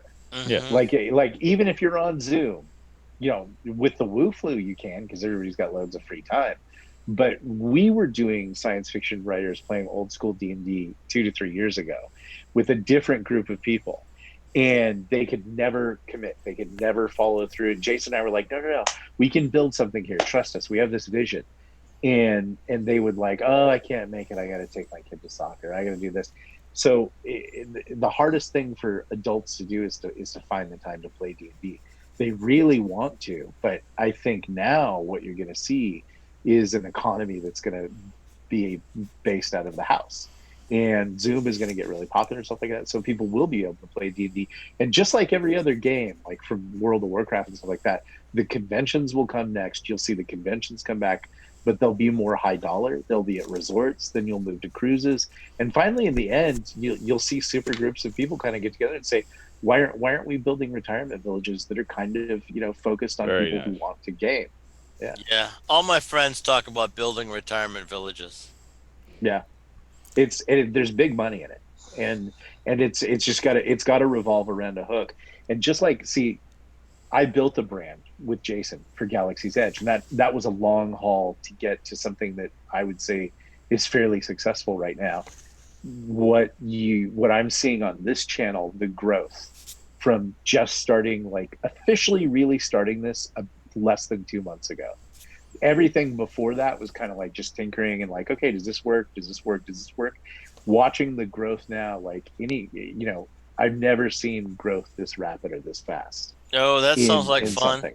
Yeah. Yeah. So And I think it needs to be reliable, steady. We Yeah. treat it like a business. You have to do the secret to success. Like when you look at Critical Role or when you look at anything that's successful, everybody goes, oh, like I want to start a podcast and be successful immediately. That's not how it works. You have to just show up and consistently do it with no one watching for 52 weeks. Right. And then like everybody, like, I'm going to be a writer and I'm going to start blog posting. And they're like, blog posting sucks. I'm not going to do this. I did 3, I'm done. I didn't instantly go viral. But if you blog post for a year, you will increase your audience. Yeah. But you have to, it's just like a book. I mean, unless you you're don't sit down and write 5,000 words a day, which I do. Okay, if you don't sit down and write 1,000 words a day or whatever it is, that book, you're never going to get it done. But if you just do it a little bit, at the end of 30 days, you will most likely have a book. Yep, I agree. Yeah. I don't know about 30 days, but yeah. If you, it depends on your pace. Yeah. I write 5,000 words a day. At the end of 30 days, you'll have a book. I'm so jealous. Oh, I can only do 1,500 words a day. That's because you're busy killing characters. It could be, buddy. It could be. All right, so go ahead, JR. I was gonna say I've watched some when we were getting this started and I was trying to learn the things. That's Critical Role was one of the channels that Walt sent me to watch, and I will say, watching Matt Mercer do his thing, like I think he definitely doesn't just give them participation trophies. So I think we want to be careful about insulting all of 5e. Although this seems a lot more nuanced than what they're doing as far as stuff, and I'm enjoying it. But I think you'll get people. You got to play t-ball before you can make it to the big show. So I don't think we necessarily want to insult the people coming into later. No, it's valid what you're saying, but like the brand of this is first edition, second edition, AD&D purism. And there are some dividing lines, and I think that the reason people are going to the OSR community or Pathfinder or first edition AD&D, second edition, is because of some legitimate problems, not with the 5e community, though I think there are legitimate problems with the 5e community, but with the corporate handling of the monetization of D&D. Because very soon you're going to and I've already heard it, like with the latest stuff, just people saying like, oh, I guess there needs to be a 6.0 now. And, okay, maybe you'll do a 6.0, maybe you'll do a 7.0, but eventually people will figure out that they're just being fleeced. They're just buying the same thing over and over and over. Yep, I agree. And the rebellion is in this sort of, the reason that I said to Jim, I'd like a pure Gygaxian experience, because I think that Dungeons and Dragons was on the right track initially. And I think TSR and Gary and people made some choices that deviated from something that could have been. And I'm interested in just kind of exploring that. And I think, let me put it this way. I think there was a lot more growth if you were to maybe extrapolate the numbers. If you look at what Dungeons and Dragons did in the late 70s, and you look at what it did in the early 80s, the growth was phenomenal. Yep, 5e right now is nothing compared to that. 5e wasn't being talked about on 60 Minutes. So here's a question. So what drove the evolution? Because I like I said, I have a 30-year gap for the most part between when I started and when I picked what drove up. the motion was bad management. What drove the evolution? Why did they do it? That's fair. In 1979, James Dallas Egbert was a 16-year-old in Michigan University, and he disappeared. He vanished, and the FBI was called in because they thought it was a kidnapping, and that he had great big maps of the steam tunnels in Michigan University, and that took TSR from a $2 million company to a $7 million company in 3 months. In 1979 dollars. Yes, in 1979 So what you're really talking about right now is close to 100 million. Yeah, and exactly.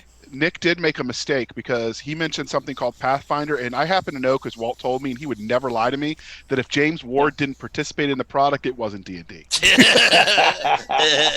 No, but it's just what happened though is the news will always go after things that are popular to attempt to put a fear spin on them, because that's how the news gets you to watch things. Yep, and exactly. That's how it makes money.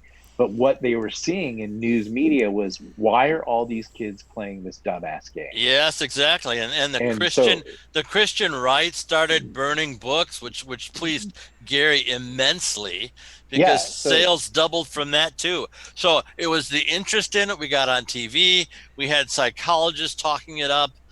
We went to a ton of big conventions, like the American Booksellers Convention and the Electronics Convention, and got the word out about it. and Tom Hanks made a movie. Oh my, Tom Hanks Monsters made a and movie? Mazes. We thought Monsters and Mazes was going to sink the company. It was just awful. Oh my God. But Well, I say one of this, the things that was happening at that time was the conventions were growing, and so that allowed the larger community to push back against, some of the satanic panic and the flyers that were being distributed. And as the folks who had started as kids in the 70s got into college and then gained discretionary income, they were able to use that and leverage that as TSR really came into its apex of consumer product push. You had so many variations. Plus, that's also the time that a lot of the other games started onboarding. Top Secret got a huge following. Gamma World got a huge following. And these allowed Traveler and some of the other alternative games. Chaosium really pushed stuff at that time. Tunnels and Trolls stuff was out. So the 80s was really the chance for board games and RPGs to merge and grow out.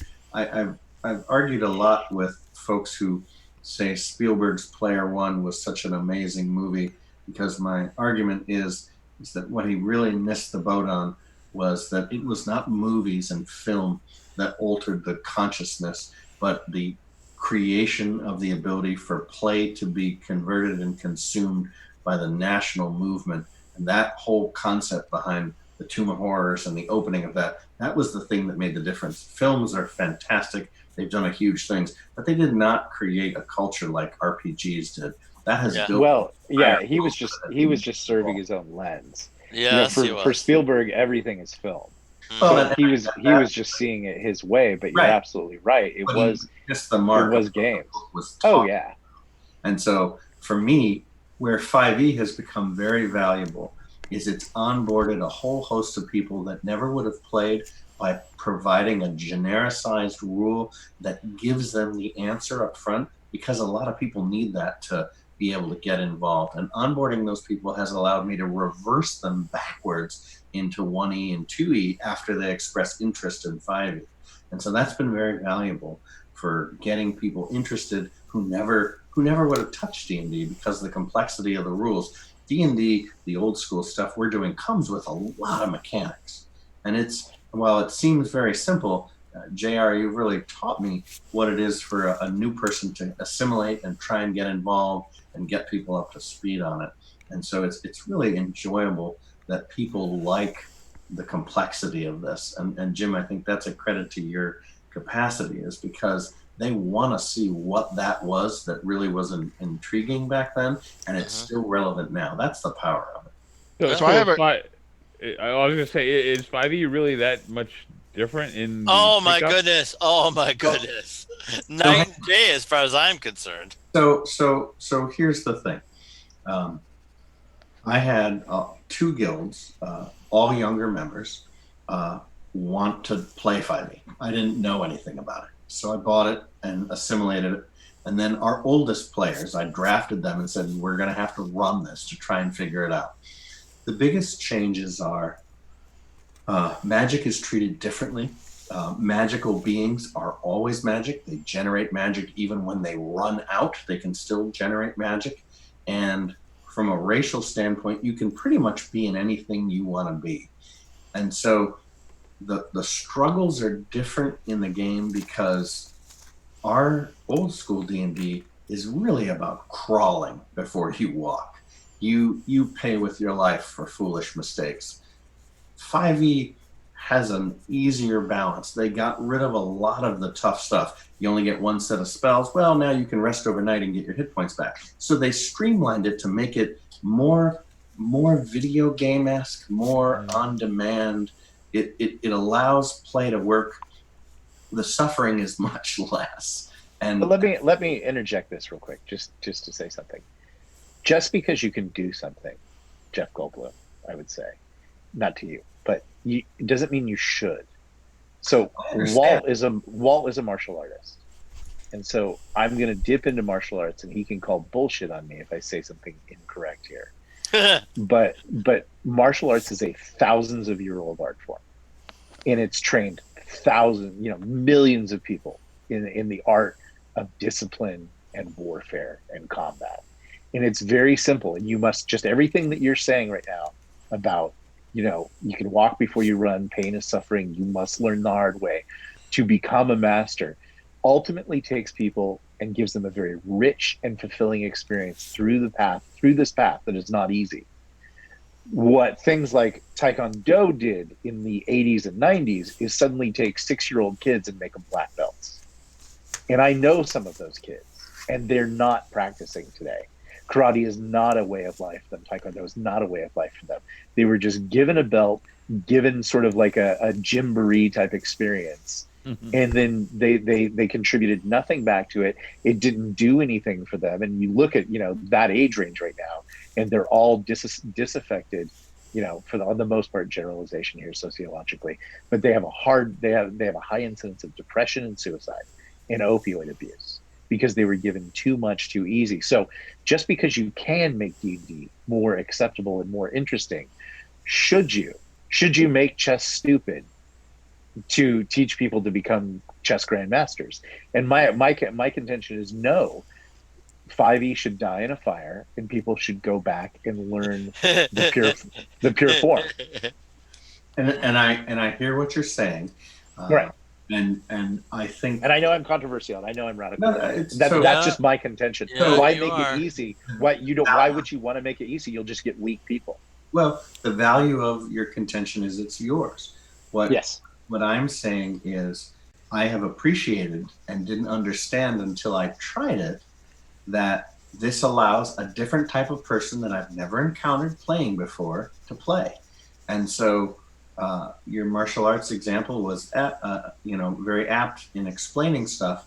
But in the D&D front, creativity is a hard thing to harvest and to find.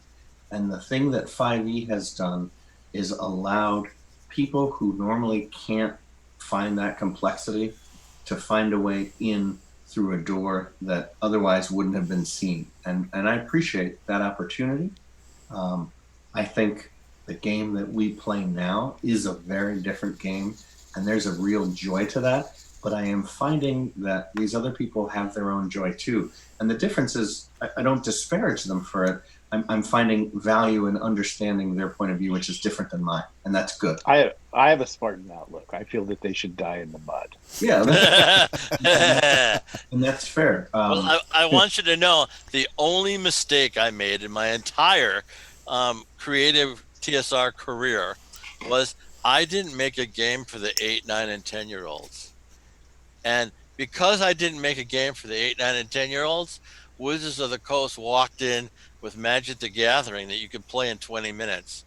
And they grabbed every single 8, 9, and 10-year-old, and then they didn't want to role play. They wanted to play Magic the Gathering. And that was my mistake, that I didn't do a basic set. But what I would say, though, is that supports my argument. Like, sometimes just because you can do things doesn't mean you should do them, because what those kids, like creating that game, basically took kids and said, let's stop being smarter and trying to learn something that's more difficult.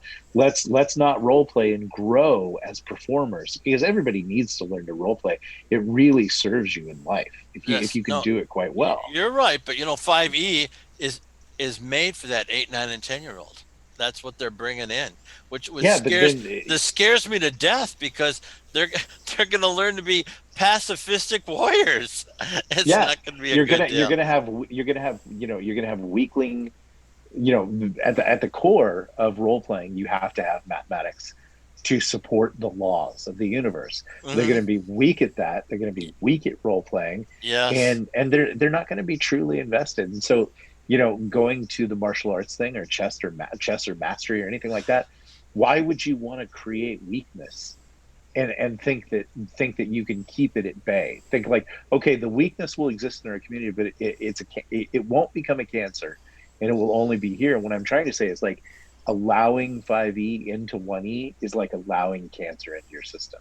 because I've seen that crowd and they're pure Ouch! cancer. I don't know if it's that bad, but Yeah, well, I, I haven't found that. I've found that the intelligence level of the folks transpiring back and forth and bringing in my oldest players to do it hasn't supported that argument. I've seen the exact opposite.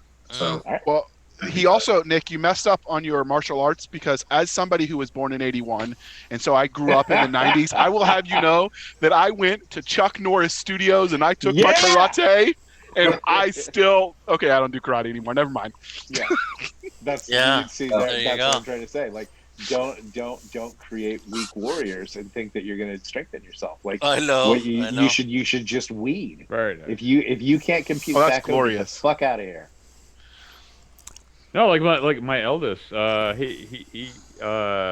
he's still a brown belt after like 7 years, and he's been actively doing it. Yeah, because his sensei, it's like no, unless you do X, Y, and Z, on a regular basis. And since he started college, he hasn't, so he didn't get a black belt. Unless you drink a man's blood, you'll never be a black belt. Ouch!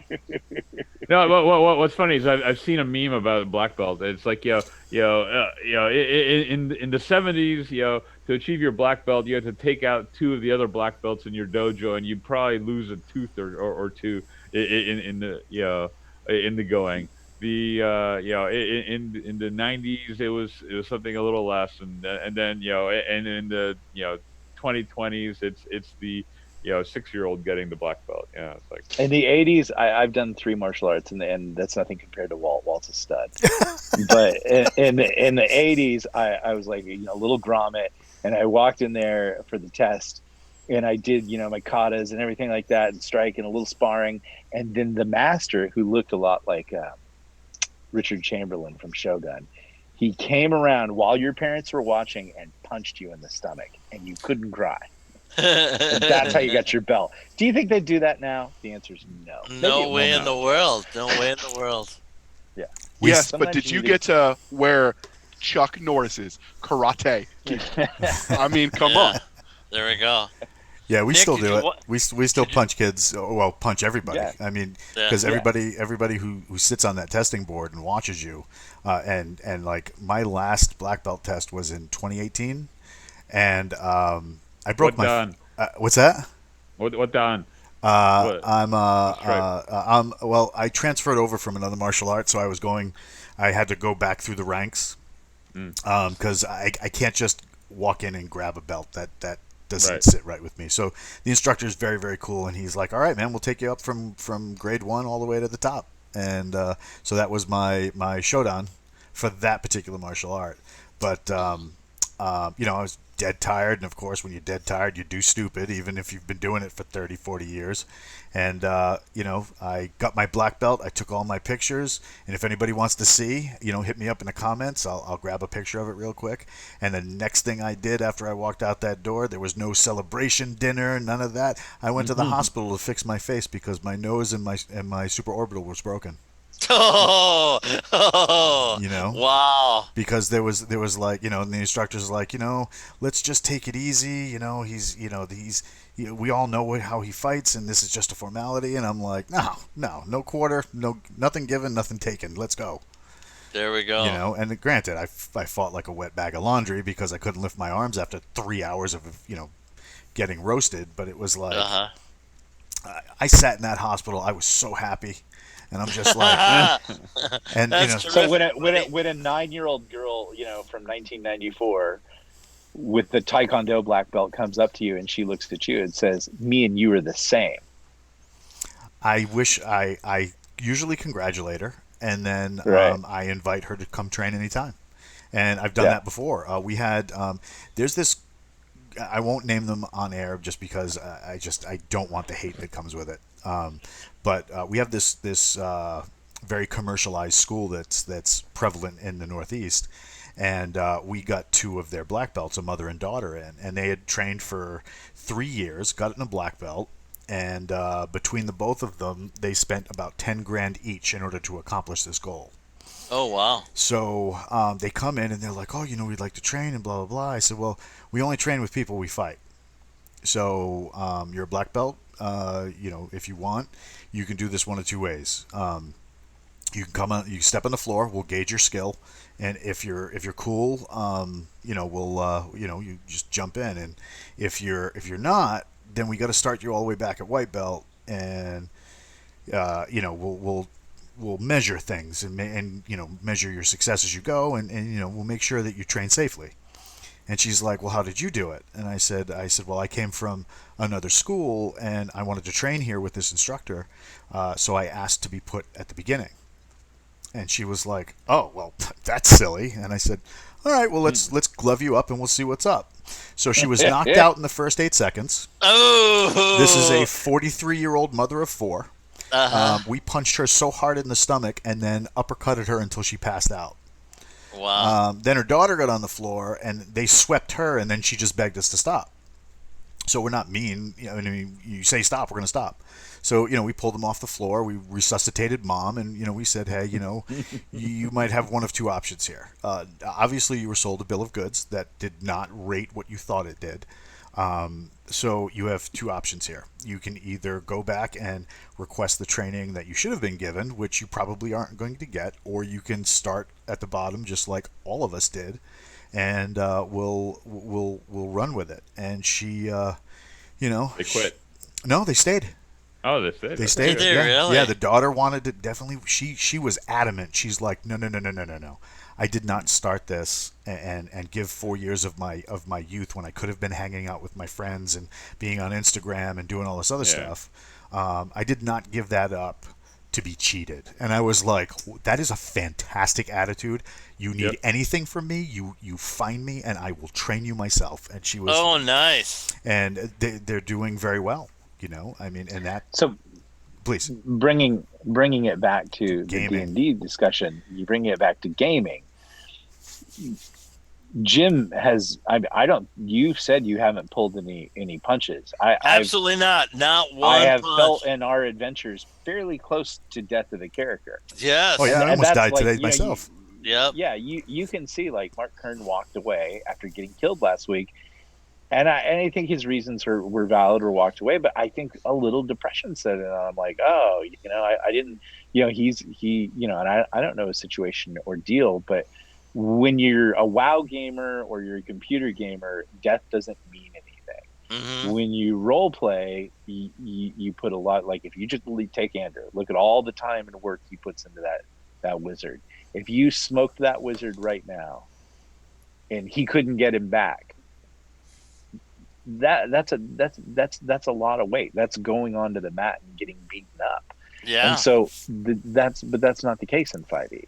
In the case in 5e, like all the work and effort that we've put into growing these characters in first edition, which was how Gary and you guys developed it, it means something. Your characters are lifetime characters. You're proud that they've survived. You remember their marks and their death and all these kind of things.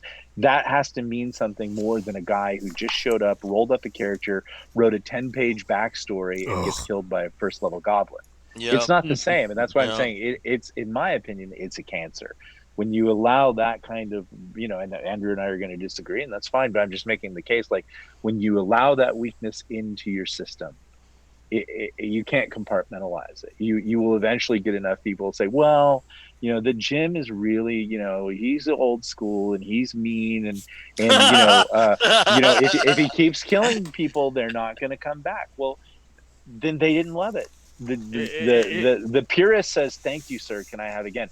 The purist gets killed. Andrew's character gets wiped out. And he experiences, he thinks about that. He thinks about what happens. And then he thinks about how to beat the problem the next time. And he goes, you know what? Next time I'm going to use a druid. Just my opinion. It's stronger and more pure. And that's what you want. And maybe that's where D&D should have stayed, instead of what happened to TSR and the lady that took it over and the rush to commercialization, the rush to, sell it to the lowest common denominator, and to get away from the, like I said, when I learned from like college level math nerds, who were probably working on their master's degree in math and probably had some version of Asperger's, and they were ruthless. But you can see when I play, I'm fairly wily. I've had to learn how to think outside the box to survive. And I think that's made me a stronger player. I don't think people in 5e have that experience. I think they just think, when I suddenly transform into a 5th level bear master, and I get the winds of things, okay, yeah, you're just feeding your ego. Yeah. You're just that you're just that mom with the black belt. You can't actually get on the mat and role play. Do you think any of the 5e players could stand up to Gary?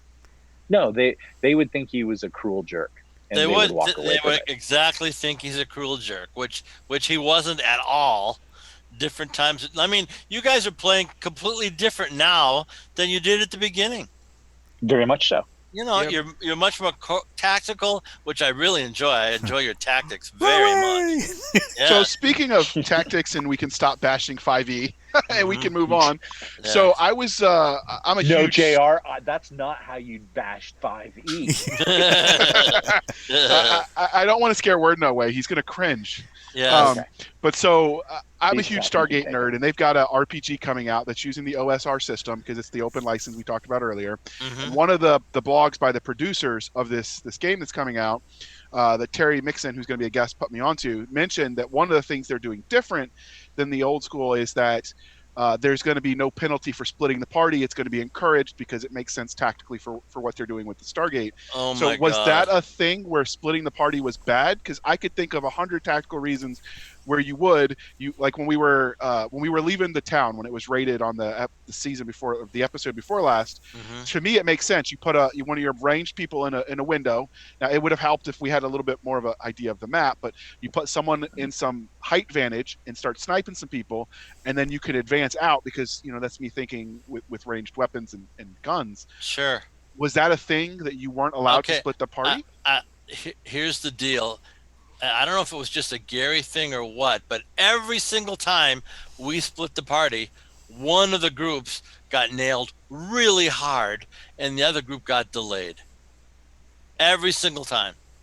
It's because the DM is actually a person. Mm-hmm. It's not an algorithm. It's not an engine. The DM is actually an actual person, and they're not God, and they're not even close to being any kind of benevolent deity. They are more than likely malevolent. And so if you split your party and you split weakness, they're a predator. A DM may not even realize that about themselves, but they're going to think, I could really make my life a lot easier by cleaning up the element I want to get rid of, so I can focus on the main story that I want to run. And they also just might get a thrill out of teaching you a lesson because the basic lesson of everything is, there is safety in numbers. Yeah. So there is a rule, an unofficial rule in D&D is you never ever split the party. Yes, militarily you might need to split your elements into a support and an assault unit. And I think you could still do that without splitting the party. But what you were basically saying is, we're going to go out there and fight, and we're going to put this guy in the tower. Well, the first thing the DM is going to go is he's going to wait till both groups, because remember, the DM is a predator. Whatever Jim says and tries to tell you he isn't, the DM is more shark than judge. And as soon as he sees you making a weak maneuver, he's going to exploit it. And the weakness is your sniper is sitting in that tower unprotected, and he's going to go right for it. One of the reasons it works in the military, though, is you still have comms between the two teams, so you can actually go ahead and know what's going on to an extent. And hopefully you have enough people that you're actually watching your six. And so true. But the Hajis aren't basically omnipotent beings. You're like right. The DM. The DM is a semi-omnipotent predator. Yes. And they can say whatever they want about being unbiased judges, but that's not actually realistic. He's actually standing above everybody.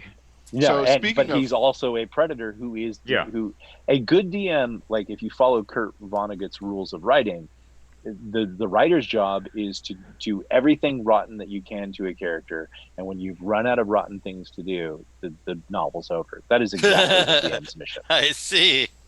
Yeah. So speaking of comms, is there any magical solution to that? Like, I don't know, enchant a necklace or something so you can talk at distance? Oh yeah, There are definitely things like that. Yeah. I hear So- there's this really great novel coming out of the Galaxy's Edge boys that might have done something like that. Yeah. So excited.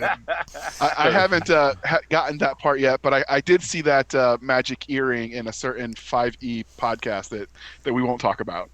So That's why I was asking. What's funny in a book, I actually so I always split science and fantasy, and I'm kind of wondering whether we can do the same thing within D&D in as much as one of my inventions is, hey, if you have this magical ring, or bar of gold that you split in half, and then you make rings out of both of them. And somebody squeezes one of the rings, the other person wearing the other ring can feel it, so you can actually do Morse code across distance. Is the way I wrote that in. There So we I'm going, go. could we do that in D&D? Yeah, unfortunately for you, that's metagaming. You can't do Morse code. So there was during the early 2000s, I started my company, and one of the things I started doing was like looking at all the stuff that was coming out, and right around then they had just popped the open game license, and they were putting out product like crazy. Well, this company called Mongoose out of Great Britain, they had seen some success with taking over the Dead Traveler system. If you've ever played Traveler, it's kind of cool because it's the only game that I know of where you can die in character creation. Yes, Right. exactly. So much fun, right? It's almost a game in itself. But the crazy thing, right, was at the time on the Xbox 360 they had Tom Clancy's Ghost Recon coming out, Yes. right? Advanced Yeah. Warfighter. And it really lit a fire under everybody because it was this Tom Clancy-esque tactical motion and movement combined with this crazy gear. Well, the Mongoose guys was like, oh, hold on a second, hold my beer, right? So at the time they had released the OGL, so you could publish D&D material as a third-party entity, right? You didn't need permission. You just had to adhere to the letter of the license and make sure that you weren't trying to screw Wizards of the Coast over. And then because they couldn't put out content fast enough, so Mongoose was like, all right, they just released D&D 3.5, let's see what we can do with this. And they created Wraith Recon. The setting was amazing, right? It was just like Tom Clancy's Rainbow Six, but set against D&D, right? They even released several supplements. One of the supplements I still love to this day. I would love to write a book about this. It's called Spellcom, and it's almost like an intelligence agency of wizards, where they use magically enchanted items given to frontline troops to give them an edge over everybody else in the kingdom. In the Wraith Recon book, they discuss tactics. They discuss how modern militaries would have to adapt to ancient levels of technology, how magic could offset that. You had an RTO with every team that was a type of mystic that could tap into what do you call it? Give like these well, not really radios, but they were magic radios, and he could pass messages along to other platoons. I mean, it was just very well done. The production values were great. I love the covers. The covers were crazy, so you could definitely do that kind of stuff, and people have done it and done it very well. Like I said, Wraith Recon, oh my god, I have it on my shelf down there, and it's just that, the Spellcom book, it didn't go far enough because right after they released it, Dungeons and Dragons was like, hey, 4.0. Yeah, Who likes miniatures? which was a disaster. Yeah. So, But what if you went back to actual techniques that military units in the past and even now, because Walt was helping me work on the product we were working on, and modern military rangers will beat on trees and drums to tell each other what to do, or things like that. You could also, if you had a bard, you could have drums. If the party spent time saying like, let's create a drum language, Mhm. or let's have some flute or whistle signals. Yeah. The party could communicate through that. The party can also communicate through hand signals, just like modern military units do. Yep. That's an available NWP, so you can teach sign language as a non-weapon proficiency. Sure. And then all the characters can do that subdermal metagaming a little bit more effectively. And some of the units too, if they have to work in absolute darkness, they've even taken it to the point of dealing with a sign language for somebody who's adapting sign language for somebody who's both deaf and blind, how they cover the hand and feel the motions of the hand as the signs are being taught.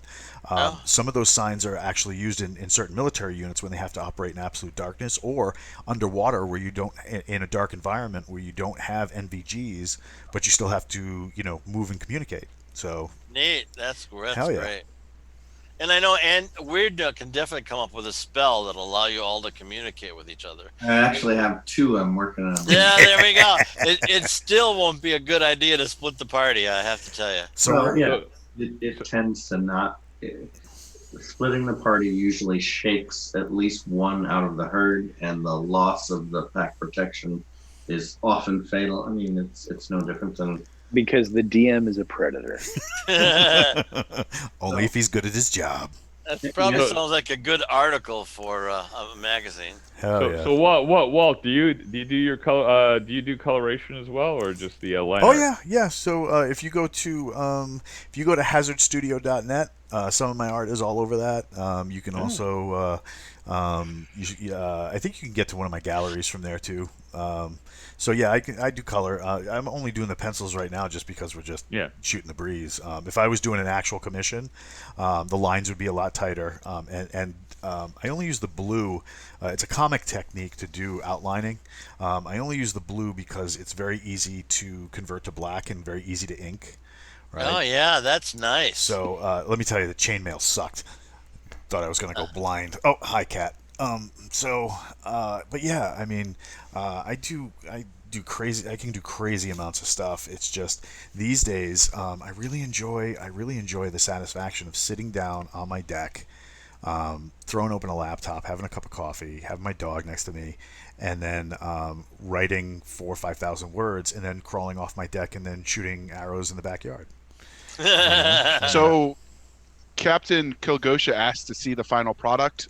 He has been, if you follow the Facebook page, and if you don't, why aren't you? But he's been sharing the art when it's done on the Facebook group. I think he was talking about my nose, which I flashed across the screen. So if you were following the feed, you can see it, and I'll post it up in the chat later, so you guys can see the wasteland that was my face after my last black belt test. So that schnoz looked painful, brother. Oh my god, yeah, it broke in like 3 places, but that was the 7th time I've broken it. So, yeah, I got to go in for one more surgery to repair it, just because now when I grapple, if I go to transition to a different position and I strain, I end up getting a nosebleed. So I've been having to plug my nose and tape it closed so that I can still grapple. And you wonder why moms don't want their kids to play karate. Oh no, that's jiu-jitsu, bro. That's a whole nother chess match. So, I mean, granted, traditional karate do and karate jitsu from Okinawa, they have grappling in their systems, but it's not done as strenuously as the Brazilians or a judoka or somebody who did like wrestling or shoot wrestling or anything like that. It's a little more anaerobic, whereas karate do is more aerobic until you get into the actual like fist fighting part. So Are you School of Gracie? I'm a Machado guy. So I like the Machado brothers. I like their philosophy about it. I like the fact that they are less competition oriented to the most part. I mean, they still compete and stuff like that. Jean-Jacques and his crew are just amazing, and anytime I can and chase those guys down for like a seminar and stuff like that, I'm all about it. So now that I got my leg back and everything's starting to get operational again, as soon as COVID can go F the hell off, I can start training with some people long term. Like right now, it's pretty much just me and occasionally one of my students in my backyard, and then that's it. Just because I can't. My wife just got through with a hellacious battle with breast cancer, so I can't bring anything into my house. So I wouldn't dishonor my wife's like awesome battle that she just knocked it down, and the Yeah. whole team that kept her going through this whole thing. I wouldn't dishonor that by bringing a bunch of germs into my house when she's trying to repair her immune system. So like, yeah, we're being very careful, but at the same time, I have archery.